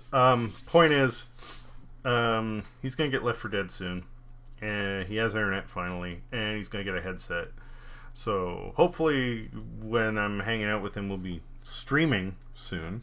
And well, I mean, in fairness, dude, you don't have to be streaming for me to play with you. Like, oh no, a message or whatever. The big thing is for him getting the headset and getting Discord, because when I was playing with him, what we've done so we could, you know, play online is literally just call each other on the phone. I have the phone sitting there and we'll talk while we're playing, because he hasn't had a headset for his system. He never had a reason to get a headset before. So that's made it hard for, not just like hard for me to stream what I'm playing, but hard for us to play with anybody else. But so before you go, I have two questions. For one, I'm assuming you have, but I'm curious if you've seen the Vermintide 1 trailer. I have not. Okay, I'm going to link that to you after we get off of the voice chat and when I alt tab and whatnot. And the reason why is because it goes into the context for everything that's happening in the game and sort of the backstory. And that was what I was going to do next here real quick before you go, is to give you just a rundown on what the backstory of the game is. And it's effectively that nobody knew these Skaven rat men existed. They had a civilization that existed underneath the ground in tunnels and rat warrens and stuff like that. And they were a secret that was kept by the church, that the average person did not know that they existed. They didn't know that they were a potential danger, so on and so forth, until these, you know, Skaven decided they're kind of done with losing the battle against the forces of good on the regular, and the disparate, like, 9 or so Skaven clans decided to form an alliance, and then all at once erupt from the ground and start attacking cities. And since nobody was expecting Skaven, because they didn't even know they existed, they were not at all prepared. They didn't have any defenses for that type of enemy. They fought in a way that no other enemy fights like, you know, because they crawl up walls and jump in windows and stuff. They don't need siege equipment. They come up from underneath you. They don't come from above or over land. And then, you know, they ended up forging a deal with the Chaos Warriors, which are the big undead-looking guys that look kind of like zombies. Yeah. And that's how you have Vermintide. In the lore of Warhammer, we lose this battle. The world ends, and the Warhammer original fantasy dies, and then the world gets rebooted into the Age of Sigmar, which is the current, I guess, Warhammer lore that they do their tabletop games and everything based upon. And people actually very much did not like the end times as a story. Vermintide is maybe the only exception to people liking the end times. But yeah, I'll link that video for you, and you can take a look at that, and I think you'll get a better idea of exactly what your motivation is in the game. Okay. I mean, beyond just living. I mean. Yeah. Yeah. Main motivation: kill the things, don't die. Yes, makes sense. But absolutely, yeah. A little deeper story. Yeah. What was it? But that said, I mean, did you enjoy the game at least? I did. I'm hoping you did. I did.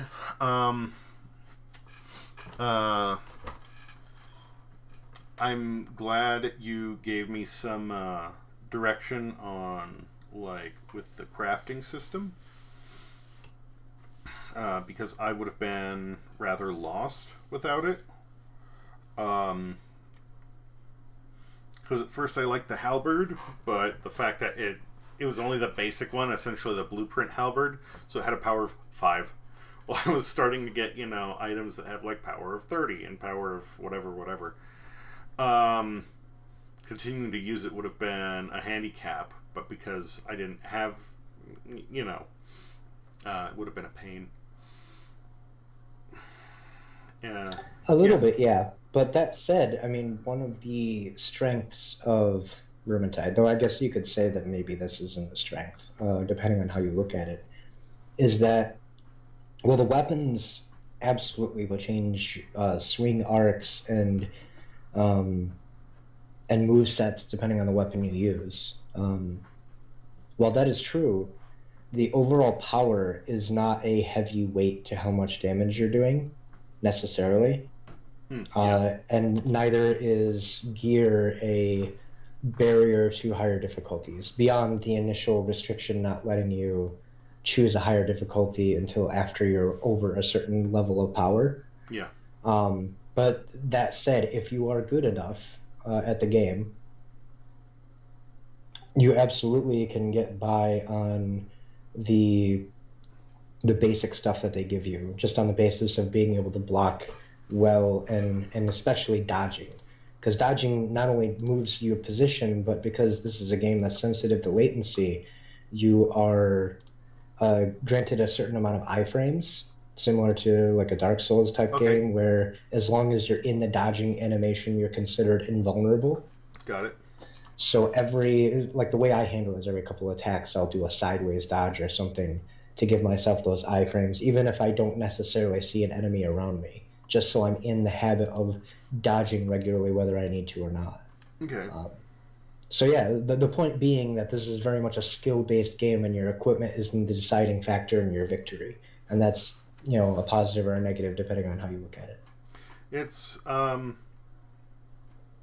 would say overall it's a positive, because you do have certain situations where, like, I do like classic turn-based RPGs, but they're also the stereotype of if you just grind away at something long enough, you can beat the game. Doesn't matter. So there is a balance to every sort of like stat RPG type thing. Like, you don't want it to all just be like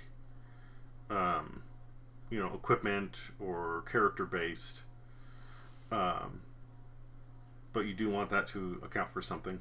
So the fact that you can still do good on your own, but have something that you can improve as you go, they have a good balance of that down, I guess is what I'm saying. Yep, I absolutely agree. I think they nailed a lot of things with this game, and it's one of the reasons why I continue leaving it installed, because I don't run into people too often who play it. It's usually people who play it once or twice, and they're like, okay, next time I feel like playing Left 4 Dead, maybe I'll play that instead. And it's not something they really dedicate a lot of game time too. So I leave it installed in case somebody wants to do a quick pickup game and go through a campaign or two. Because it's always a good time. It doesn't require a lot of brain power. Perfect, like, I'm drunk and don't want to think kind of game. Yeah. I don't know. I'll need to see. Like, I've been really... I don't know. I've been in a weird headspace lately. The same way that, like, I was playing Sea of Thieves a lot with Havoc, and then I just kind of got, like... It felt like there was too much effort there. And I just wanted to back off. I've been kind of doing the same thing. I mean... I don't know. Part of me is just trying to sort of, like, recenter and reset, like, my head. But I don't know. I guess what I'm saying is I do want to play more of this, but because of where I am mentally, like, I might have some back and forth and get burned out on it. But I am enjoying it a lot. Yeah, and that's absolutely no problem, man. Because like I said, that's very much how a lot of people are with this game, where it's a touch and go thing. So, like, if you don't play it for a while or something, or don't get down on it for a few months or whatever, like, I'll probably still have it installed the next time you decide to pick it up, and I'm happy to play whenever. Okay. And same thing with Left 4 Dead too. I leave that installed almost constantly for that same, like, opportunity for pickup games reason. Well, like I was saying, my buddy's going to be getting it soon, and I'm pretty sure Havoc has it. And I believe B has it as well. So there are several opportunities to get a game going together for Left 4 Dead. Definitely. Yeah, I'm totally down. And once, especially for my other buddy I was telling you about, if once he gets his online communication established, then absolutely, it's just been basically undoable for the time being. Just waiting on him getting that headset. But once those are out of the way, then yeah, definitely letting you know. But, All right, awesome. Well, definitely keep in touch, dude. And for whatever it's worth, like, I'm always on Discord. So if you want to shoot me a message and just get down in a game or something sometime during the day, or whatever, by all means. Like, I'm pretty sure we have quite a few games in common. Okay. I'll do what I can. Right. Take care. I'm gonna try and get some rest now, and yeah, I'll check out that trailer. All right, will do. All right, you have a good night, man. You too. Talk to you later.